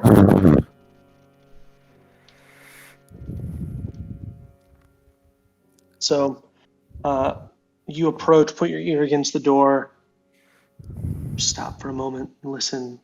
Nothing. Gentlemen, it might be my pointy ears, but I can't hear jack shit. Jack What poop. was you thinking you was gonna hear? I don't know. The devil, thieves, bugs. As you put your ear up against the door, it slowly squeaks open, revealing the interior. And the front door opens into a musty, dirty entrance hall. They call that It's like, the cleric's sleight of hand. well done there, Job. You really solved that door puzzle.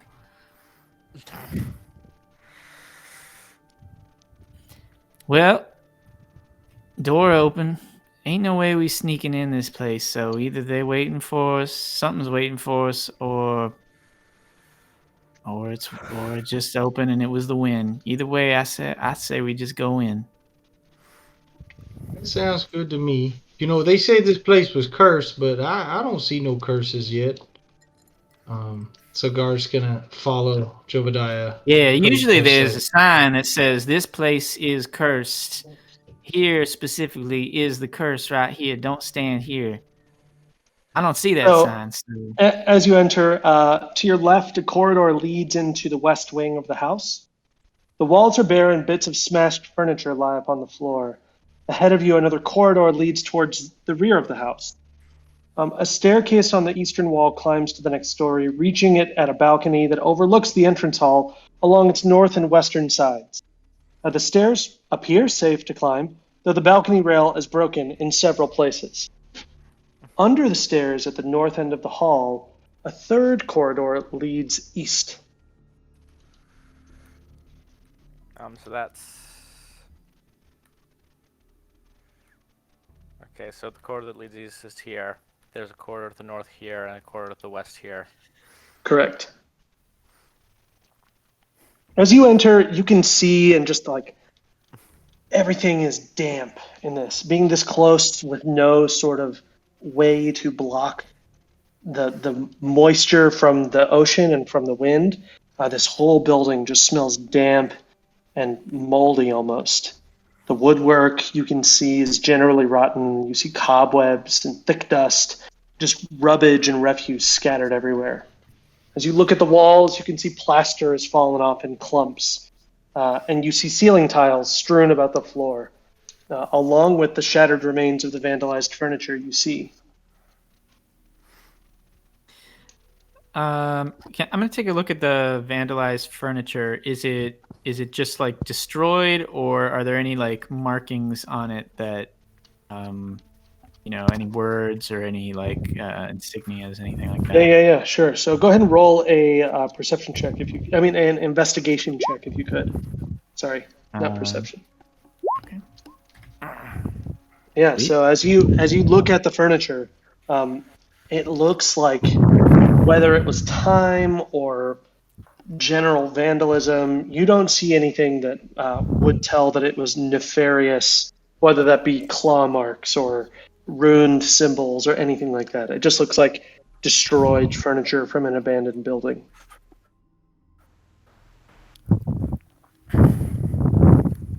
Which way you boys want to go?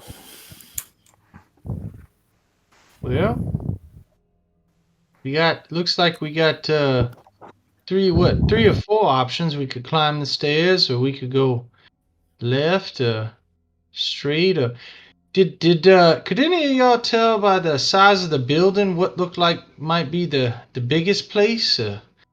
I don't know nobody that keeps any prizes or treasure up on the top floors, so I don't know. I guess I'd suggest we stick to the first floor for now.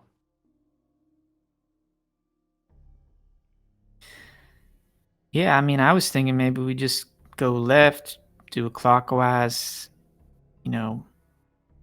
around the house, and if we end up back here, we could try upstairs. Sybil, with a roll that high, now that you've stopped looking at the furniture and you're talking and looking around the room, you look down at the ground and you do actually see what looks like fresh footsteps through the dusty floors. You see one trail heading this way.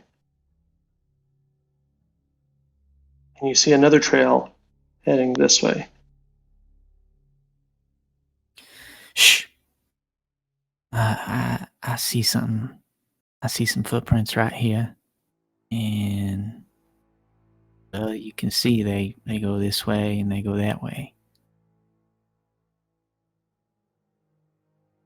Can I tell if they are made by like shoes or like actual feet? They're humanoid. They're not. It's hard to tell if they are.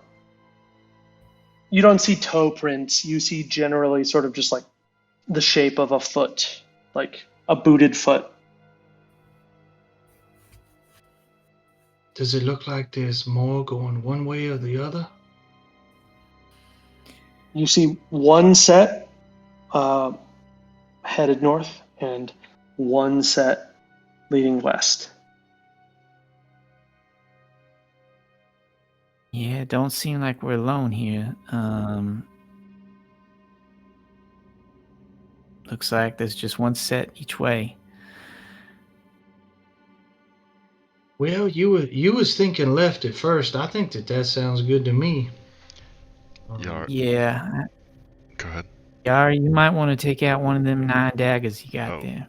He's already got a dagger in his hand. He's like that nervous person clearing the building like in the movies with the gun where they're like, oh, he's like shifting around. He's kind of doing that, but he's going to like right behind Gar. He's going to be like, hey Gar, I feel like you probably want to keep your spirits up while we're going through here. And he's going to hand him a one of his beverages, Ooh.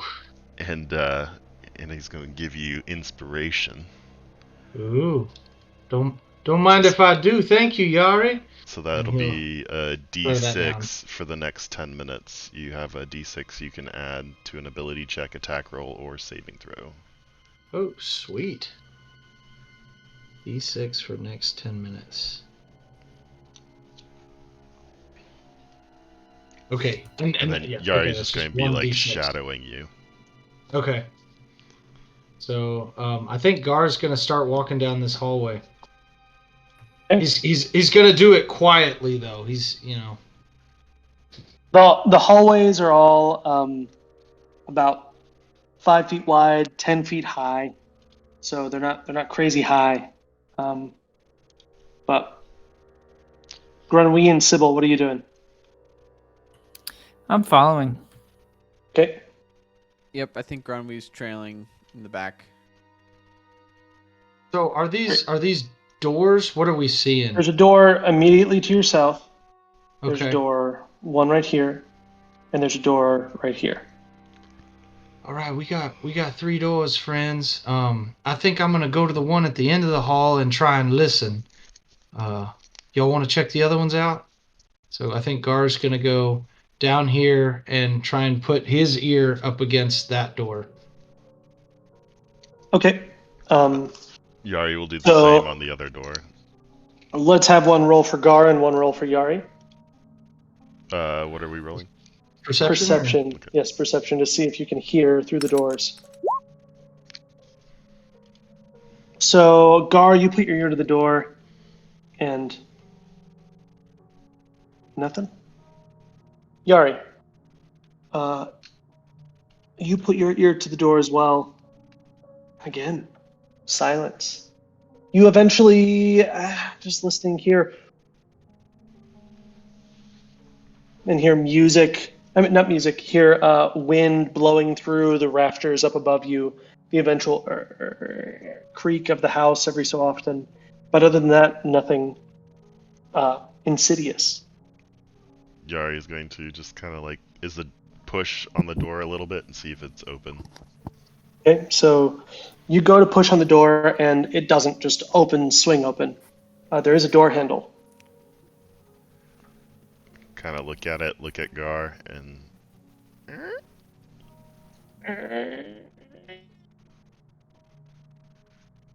Loud squeak as the door opens too.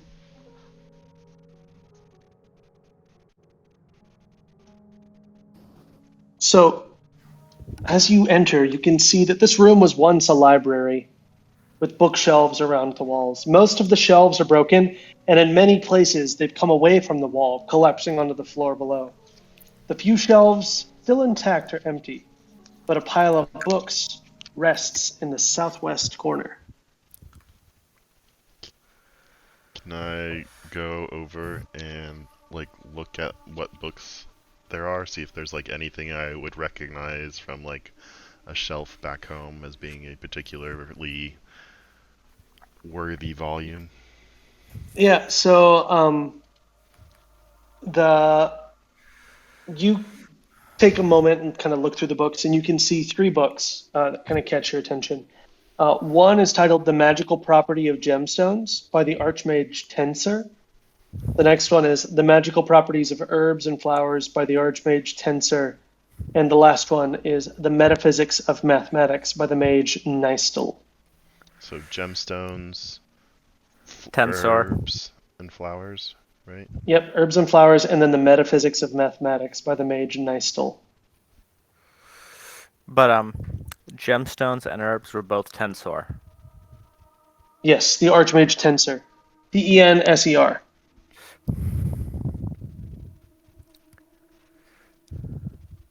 What was the name of the metaphysics guy again? Nystel. Nystul. Can I see if I know anything about the Archmage Tensor? Yeah, go ahead and roll a history check if you could.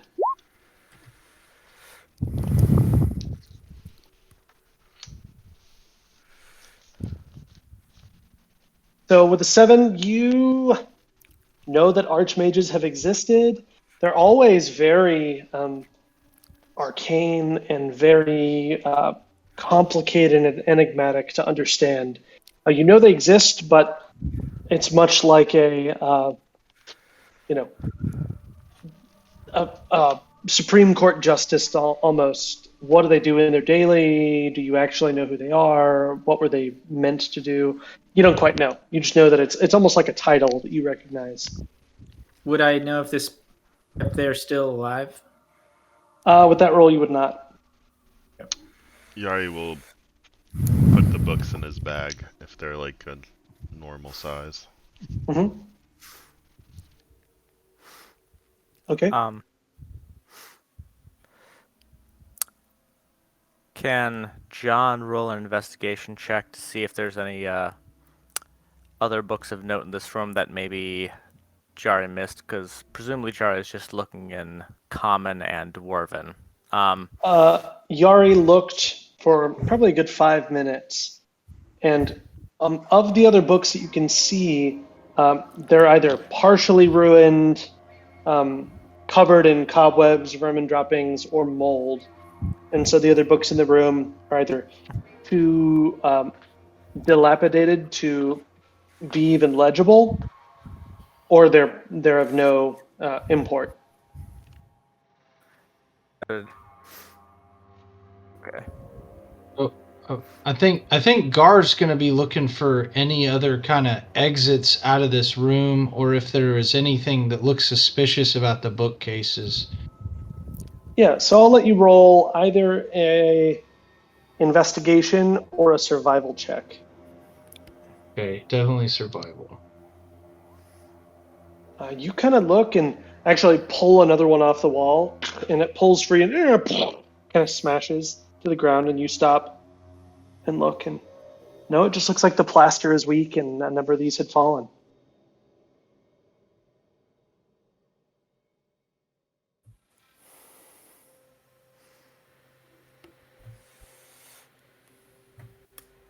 Granwy is going to kind of head towards one of the other rooms. Okay, so there's a door here, Yep, I think he's gonna. and there's a door here. He's the one that I'm standing next to, not at the end of the hallway. He's gonna put his ear towards and see if he hears anything. Roll a perception check if you could.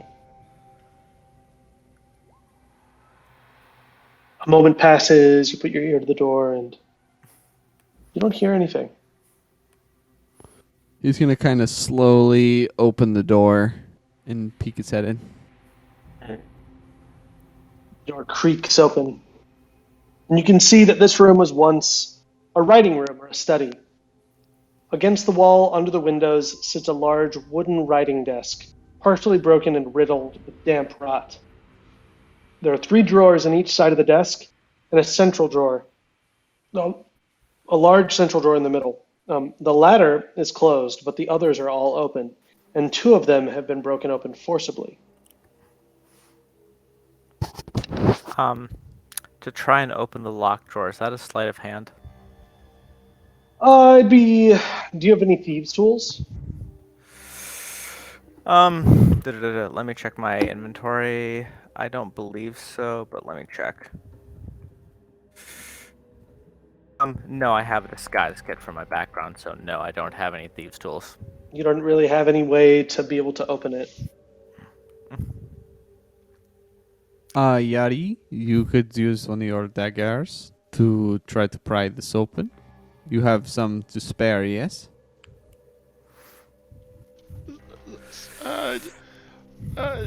Spare is a strong word. We don't know what. I'll give it a try. Yeah. I guess you'll just try to pry off the lock or the drawer or whatever. Are you going to be doing this with brute force, or are you going to try and catch a latch with your dagger? I'm going to try Is your dexterity or strength higher? catch a latch with a dagger. Okay. Go ahead and roll a dexterity check. The DC is going to be straight higher dex. because you're not using... Yep, just straight dex because you're not using thieves' tools. Sorry. Yeah, I just got a lot of daggers. Dexterity. Boom. 19. Nice. Nice work. With a 19, you stick the dagger in and you feel something catching, and you feel something click, something else click. But the dagger's a little bit too wide, the blade is a little bit too thick. You can't get back to the final latch that you can feel.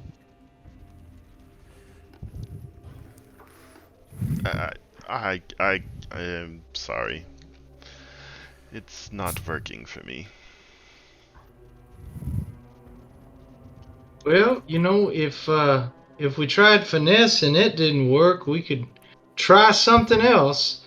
Hit it with the frying pan. Yeah, I think Gar is he's gonna raise the frying pan up really high and just smash it down on the desk. Okay, go ahead and roll a strength check if you could. Just straight strength.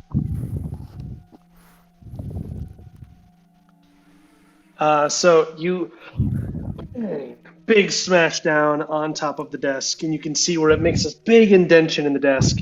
But the wood has not fully rotted out, and it is still standing strong. A loud bang, but you can keep trying if you'd like. We think we should keep trying to smash this thing? I mean, It was pretty sounds loud. like if the goal is to not be heard, I think we're not doing a good job of that. If y'all don't care and you just want to go smashing your way through this place, it's fine too. I'm ready to rock, boys. It's just a Z disc. I mean, I don't know it wouldn't be anything that interesting in there. I'm fine leaving it. I'm over it. Okay then. Yeah, Gronwy starts walking out of the room. Okay. Are you going to the final door? Yari's a little mad as he walks out, and he viciously mocks the desk. Your mother was a birch, and your father was driftwood. I don't know. Whoa, This whoa, strains whoa. under the insults. That is not your word. Grunwy, are you opening the door, or are you? Same thing. Gonna listen to it first. All right, great. Would that make him a son of a birch? Billy, go home. You're done. I mean, Billy knew where I was going with that. It's fine.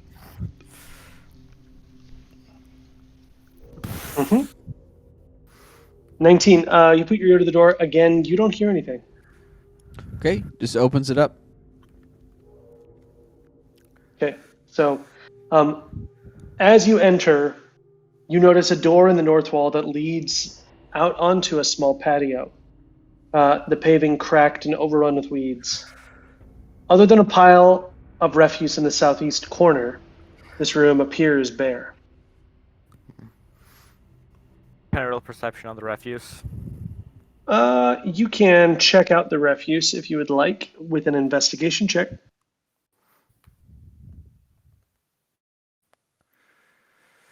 $21. Ooh. Oh, nice. Okay, so you begin looking, and Sybil, you actually have been kind of standing back in these other two rooms, just slowly still following those footsteps that you had noticed. The footsteps enter into this room, and as you kind of tap John on the shoulder, John was looking through it, and he notices the footsteps as well. And you see the footsteps continue. Hold on. Here we go. Footsteps go. And then stop. And So- Jobadiah, you notice this.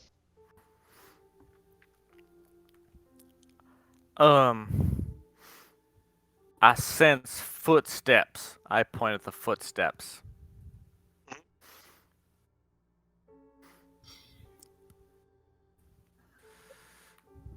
Is that Well, I 21? don't- Do we know how fresh these footsteps seem?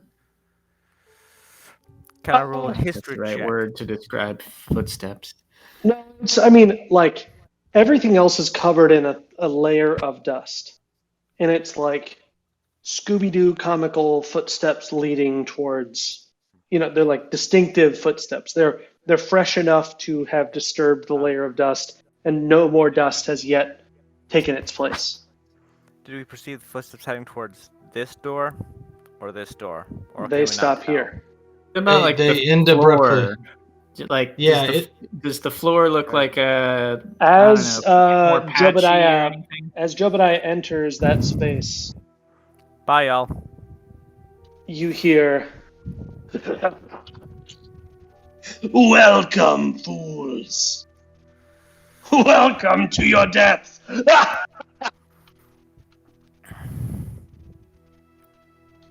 Well, that doesn't Yari sound throws a friendly. dagger. I need for everybody in the room to make a wisdom save, and I need for Jobadiah to also make a dex save. Okay, I This rolled my is dex gonna be first. good. My dex save was 23. Saved. Gar, you also Now my have wisdom inspiration saving if you throw. want to. Yeah, I think Gar's gonna use his inspiration. Okay, so Fuck. And my wisdom save was 6. Nice. Ooh, yes. Okay, Nice. so Gar has an 18 now. everybody except for Jobadiah passes their wisdom save. Jobadiah, you now have disadvantage on all ability checks for an hour. And every 15 minutes you can re-roll this. You can re-roll this save. So, disadvantage on ability checks. So, Ability checks, not saving throws, not attacks. Ability checks. okay. Nor skills, nor attacks. Correct.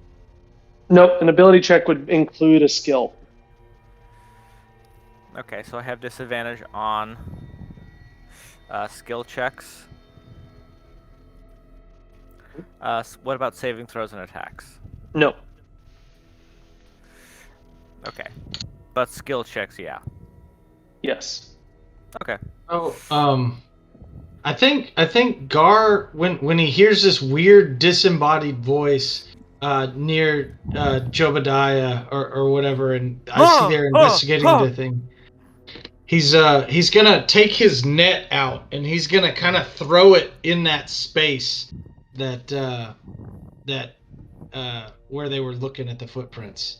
Okay, so with a 23 dex save as well, you dodge the net as this happens. So the two people that are the captains of this boat are quite jumpy. One flings a dagger at you, which lodges into the wall behind you. The other one throws a net, and you're now standing on top of a fishing net with a dagger kind of thrumming in the wall behind you. Dang it, Gareth! What have I told you about casting nets and throwing daggers? Well, you know, it seemed like there might be somebody trying to do us harm, and I figured, maybe we tangle them up and ask them some questions first. Boys, we ain't out here. We ain't out here on the boat. We're not out here catching fish. We're in a haunted house. This is some real shit. You gotta be a little bit smarter, all right? I don't want to see you throwing no nets at the air, daggers at your own friends, and that shit's not gonna fly in here. You heard that voice? They're trying to kill us, and if we do that kind of stuff, we gonna end up dead. They're going to end up with a dagger. Or in a net. I don't know.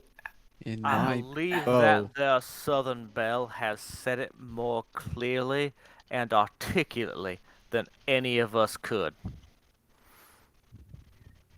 Well, okay then. Yeah, I mean, Gar- Yari, we're gonna need them daggers, and maybe Gar will need the net. But I know you got better weapons than that. I suggest you save your energy and strength for when we see the real bad stuff, which I think is coming probably pretty soon. Can Yari Are go we and pick under up his attack? dagger? Yeah, Gar's gonna go pick up his net too. Okay. So wait, we're not being attacked. We don't need to roll initiative. Nope. I just got sprayed with a bunch of like loser spores. Okay, fine. So what are y'all doing? What are these windows? Are these any of the stores? There is a door here. Which would you like to open it? It's a door that Don't do seems it, to you'll lead fail. outside. Don't do it. Let's You'll go fail our ability outside. checks. I'm gonna instead. Could I look out this window to see what's out there? Yeah, so you look out the window and you can see kind of overgrown grounds, cobblestones, just general sort of unkept, sort of the grounds of a home, of a large sort of estate home. Nothing walking around, anything like that. Not that you can see.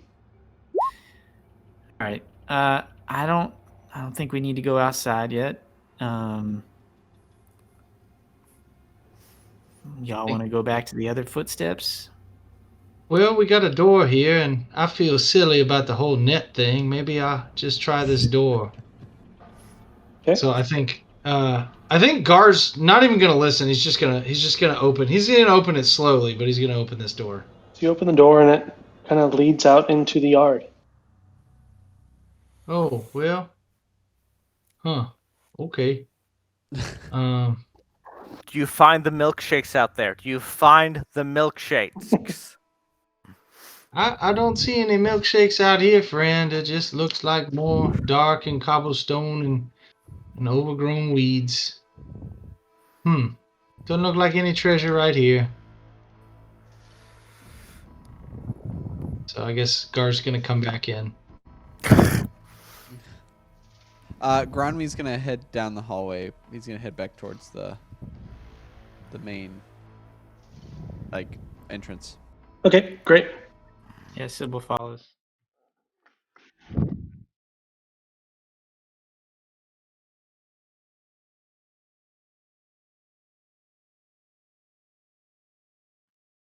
Great. So you make it back. Your pathways before you are the stairs leading up, the hallway to your north, and the hallway heading to your east. Yeah, I think Grunwy's just pacing. He's just like, he's not particularly phased at this moment, and is just gonna go kind of wandering down this hallway. Okay. So as you wander down the hallway, there's a door immediately on your right and immediately on your left, apart from each other. He's gonna stand here and just kind of do like a, not put his head to either door, but just kind of sit there and see if he can hear any kind of movement. Again, like, is there any lights under the doors that he can see? Anything that would make it seem like, there's something going on other than just empty space in there. Do the Scooby-Doo thing where you kind of like run back and forth through the different doors in the corridor. So go ahead and roll a perception check. Ooh, yeah. So you hear nothing. I mean, everywhere in this house that you've been thus far, the only signs of life that you've seen have been those footsteps leading north, which you're following a set of footsteps, and the ones heading west. All right, he's gonna pop in this room to the right. Okay. So, as you do, Behind. two stuffed armchairs stand near the fireplace of this room, the covers of both which have been torn and the stuffing has been pulled out, but the wooden frames are intact. A broken table lies on the floor near the north wall. So in this room, you can see actually, go ahead and roll a perception check. Another Pardon one. Yeah.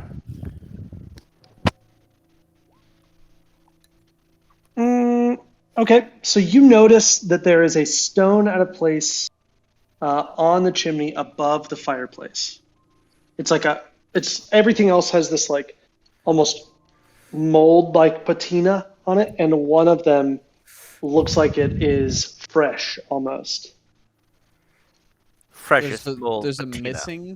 missing stone, you said? No, think about it like if I had a stone that had a bunch of dirt on it, and then I pulled it out of the ground and I turned it around, and I was just seeing like raw stone with no dirt.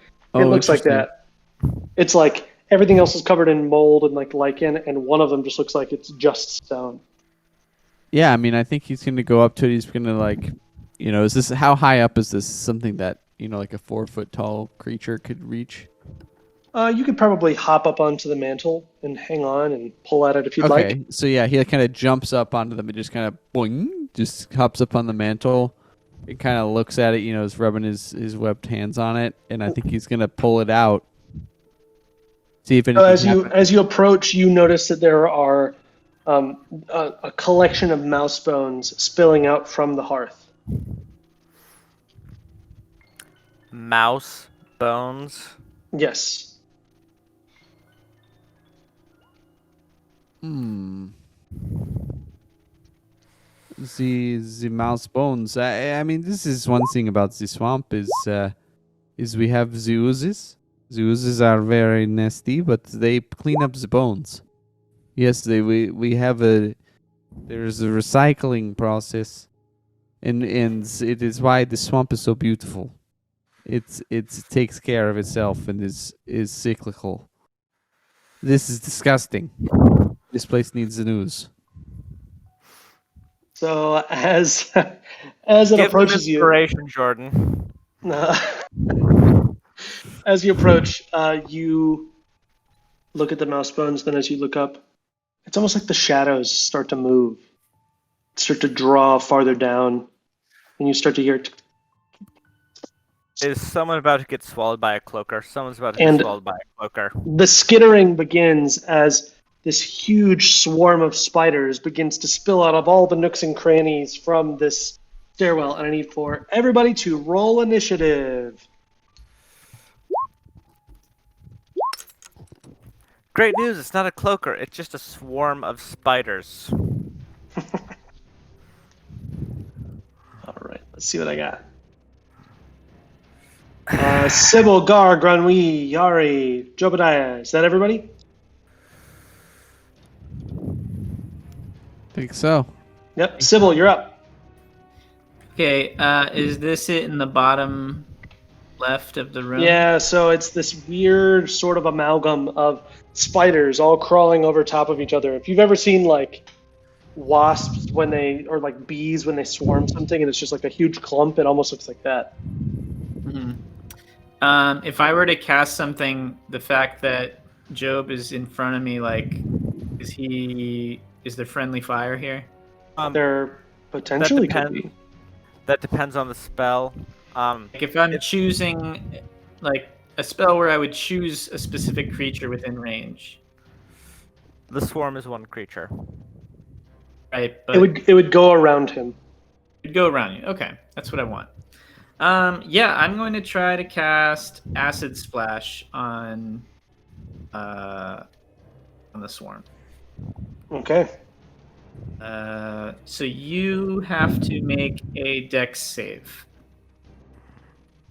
Does a 13 beat your roll? Just misses. You needed a 14. Oof. Okay. Nicely done. So 3 points of acid damage. And I'm going to move over here. Okay. Yari, you are up. Grunwi, you are on deck. Can I see what's going on from in here? You cannot. No. So he's going Let's to put this in case people want move to... in Never mind. and be like, what is going on in? Ah! One whole wall is just covered in black legs. He is basically. going to instinctively throw his dagger at it. Okay, great. Go ahead and despite roll. what Sybil said. And Nice. Yeah, 24 hits. for 6. 6 points of piercing damage. So one of the daggers, it stabs into the wall, and you can see it just skewers one of the spiders. But you can still see just flowing out of this chimney and out of this hearth And a number of spiders. It doesn't then seem to do as much damage as you hope. he's going to continue to scream and run out of the room. Okay, great. Ranwi and then Gar. Granmi's gonna take his quarterstaff that he has and just go like whop, whop, whop, whop, whop, whop, whop, try to Okay, just, great. like get as many as he can. You swing, and they actually instinctively all part, just like Noah and the ark or whatever. And that was Moses. And- And the sea. yep. Split And- into pairs of 2, and they just all go. Good thing you never like got like a degree in like biblical studies. Yeah, don't worry about that. Don't worry about that. All right, Gar, you are up. Oh, wait, Grunwy, you want to move or do anything? Disengages an entire action. Yes. Correct. Then no. Okay, Gar. So Gar is going to take. He's had his shield like on his arm, and he's had a hand axe and so he's gonna rotate it 90 degrees so that the flat of the blade is up, and then he's gonna attempt to squish some of these spiders. All right, let's see what you got. They seem to be more intelligent than you think, but still it hits. Yes. This will Nicely still done. be slashing damage, I'll say. That's the thing with intelligence. You still get hit by axes. That'll be, yeah, so they're not loving this situation going on for them. As you squish a number of them and you pull your hand axe up, and it's just covered in this green slime. You gonna move? No, he's gonna sniff the slime. Yeah, it smells metallic and earthy at the same time. Jobadiah. Okay, so first things first, I'm gonna move away from these guys. Okay, it will provoke an attack of opportunity. That's okay. Okay, Let them roll. that is a 17 hit. No, cleric. What? Really? Yeah, I've got a shield, 18 I'm AC. pissed. I'm pissed. Sick tits. Okay. Now, so this swarm of spiders, they've taken damage already, right? So it would look like, considering the ichor.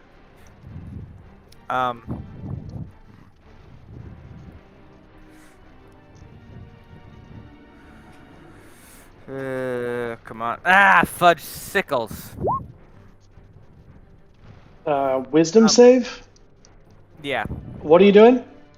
I'm trying to use Toll the Dead, but I think I Okay. clicked the wrong thing. No, you So did they it right. rolled a 6 for their wisdom save. Okay, So they take 1 point of necrotic damage. As you boom, and the reverberations go against the wall. Some of the plaster falls, and you can see one of the spiders, actually, its legs just shake off of its body and it's just sitting there like little nubbies trying to move on the ground. All right, it is the spider's turn. The spiders are going to look at Granui. And then they're And going to will- attack John. Attack Granui for a 20 to hit. Yep. Wimps. 11 points of piercing damage as these spiders swarm all over your body, biting and piercing, and you can feel almost like liquid moving through your body. And they are going to... Yeah, that's all they're going to do. They're actually going to climb up 10 feet, because the ceilings are 10 feet tall, and going to stay in the space where they are, but they're going to be 10 feet up, kind of crawling on top of the ceiling. All right, Sybil, you're up.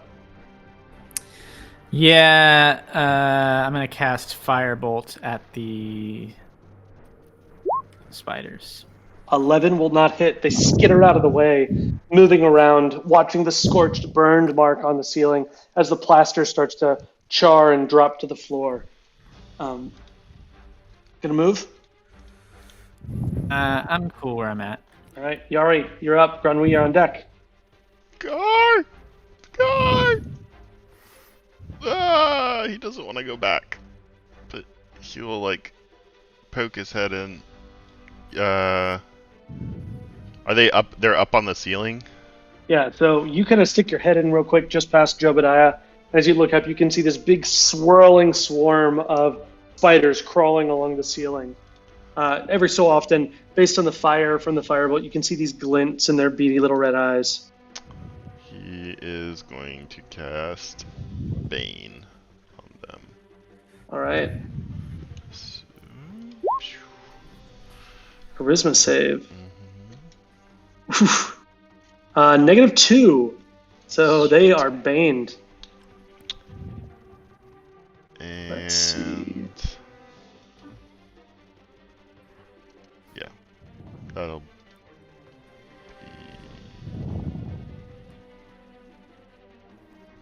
I think, he does have 2 open fighting. Can you throw a dagger as a bonus action with 2 weapon fighting? No, it's an attack. It has to be Yeah. okay. All right, then that's it. All right, Granui, and then Gar. So What does Bane do? Sorry. He'll move back to his corner. Bane basically makes it so that anytime I have to roll a wisdom save or any kind of save, I have to roll a d4 as well and subtract the total. And attack okay. rolls. Oh, and attack rolls. What joy. Sweet. nice. It's the Okay, opposite of bless. Yep. So I don't know if this is intentional. My torch seems to have gone out, and I can't. Oh, see sorry. I shit. moved it to the other room. Sorry. Okay, no. All right, that's helpful. Okay, so since they're up on the ceiling, if I was to move away, would that provoke an attack of opportunity? No, it would not. And Okay. they did not provoke. No one attacked them when they moved out of range. So, Oof. Alright. Yeah, I forgot to call it. Okay, I'm gonna stand back here with Sybil, yep. and I'm gonna take a longbow shot at him. All right. Let's see what you got. You're the best around. Yeah, 20 will hit. All right.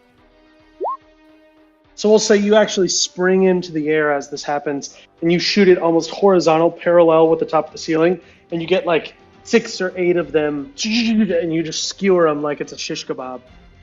Nice. And That's gonna be it. the arrows still don't seem to be doing as much damage as you hope. It's a swarm. Melee attacks do half damage. Use spells if Alright. you got them. Gar, you're up. Jobadiah, you're on deck.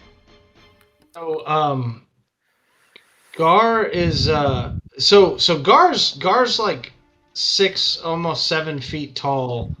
So with his reach, his height, and a hand axe, could he reach these spiders?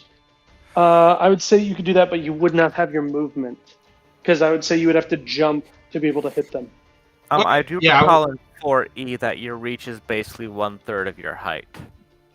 Okay, so 1/3 of my height. So yeah, my reach is Get like to 10 feet. yeah.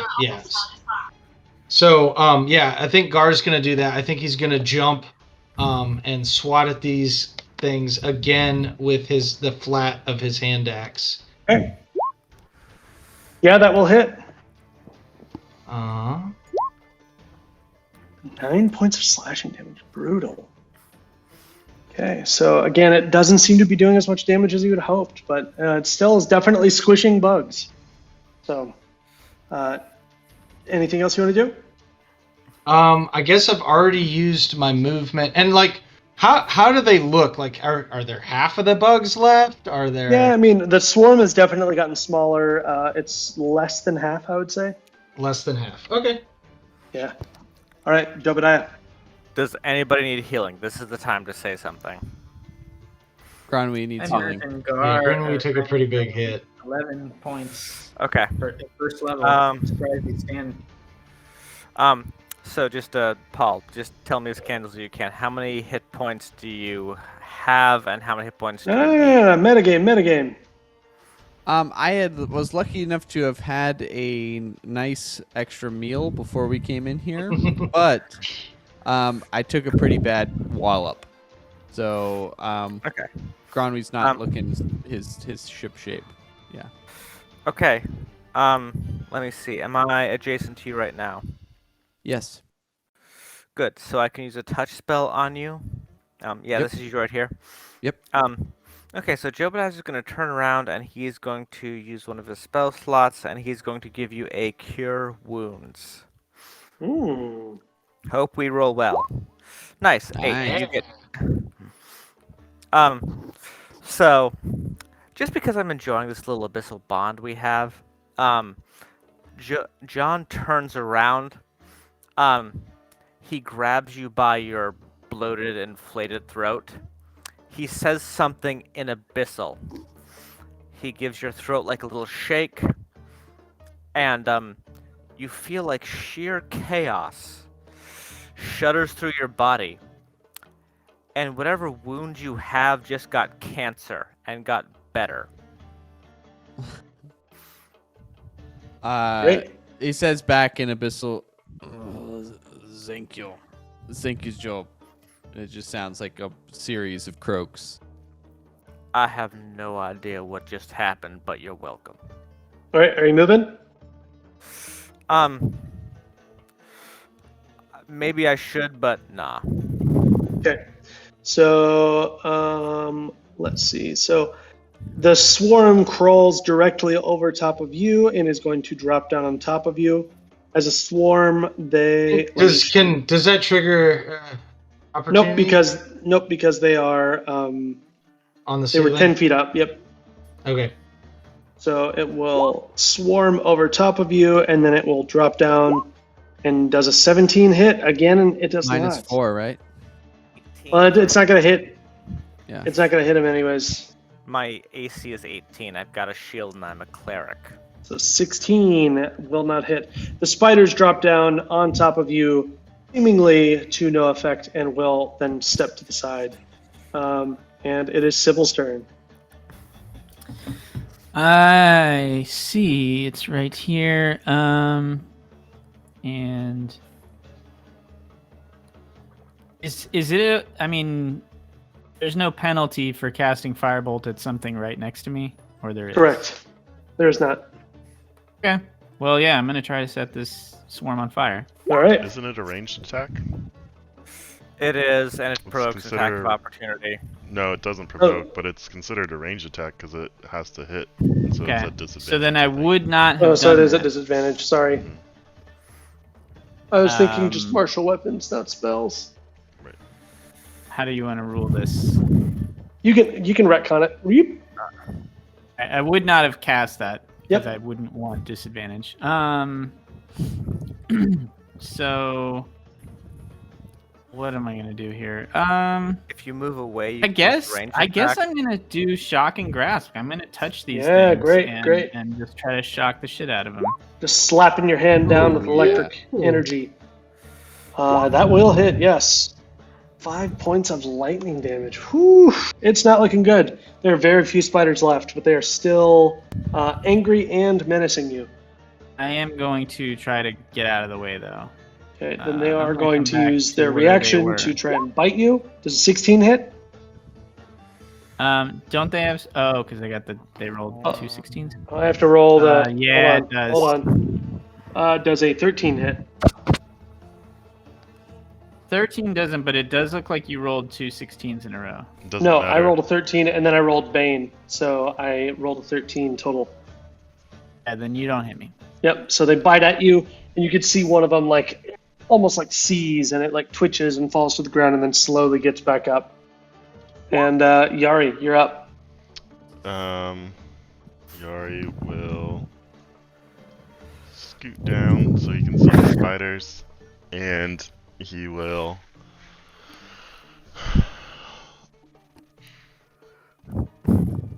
look at them and I don't see what the problem is, guys. Those look like just a bunch of daddy longlegs, and hit them with that vicious mockery. Okay. Banana. Banana. It's wisdom Yeah. or charisma. Alright, it is. And roll a 1. Yeah, So wisdom. as you do Got this, him. they actually look at you, and if you could sense emotion in their arachnid eyes, you would. As they all roll over on their backs and their legs curl up, and the swarm has stopped moving. With my 1 damage.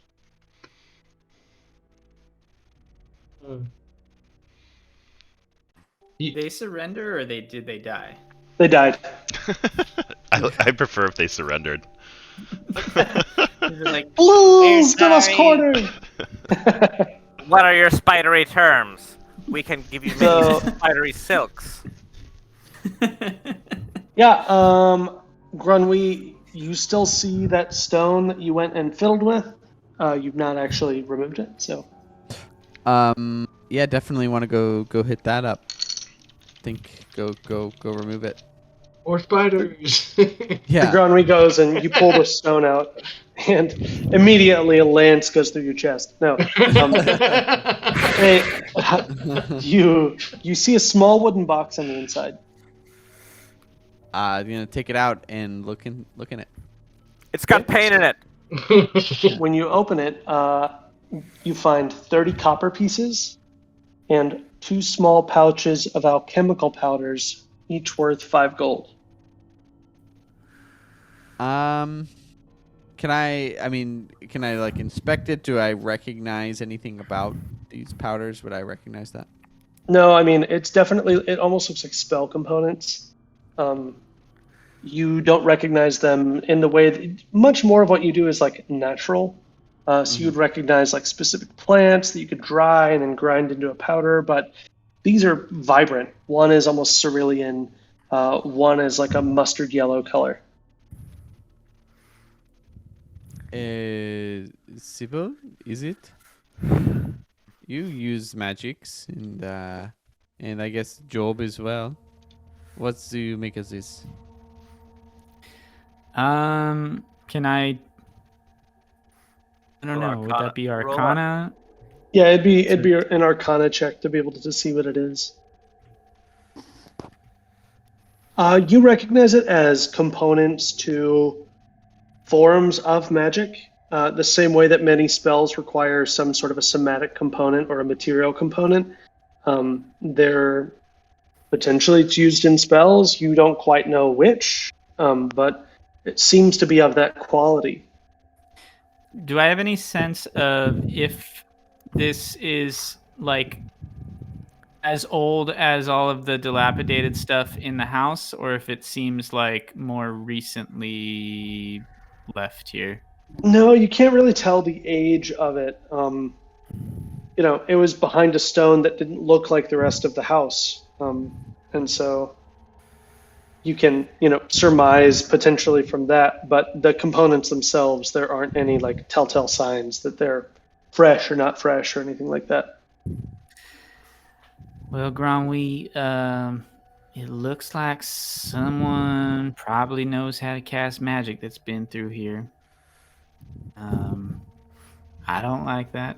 I'd rather, as much as I don't like spiders, I'd probably rather be fighting spiders than someone else that can return firebolts. Has worse. been 15 minutes. I will say it's been about 15 minutes. So what saving throw do I roll to try A and wisdom not- save.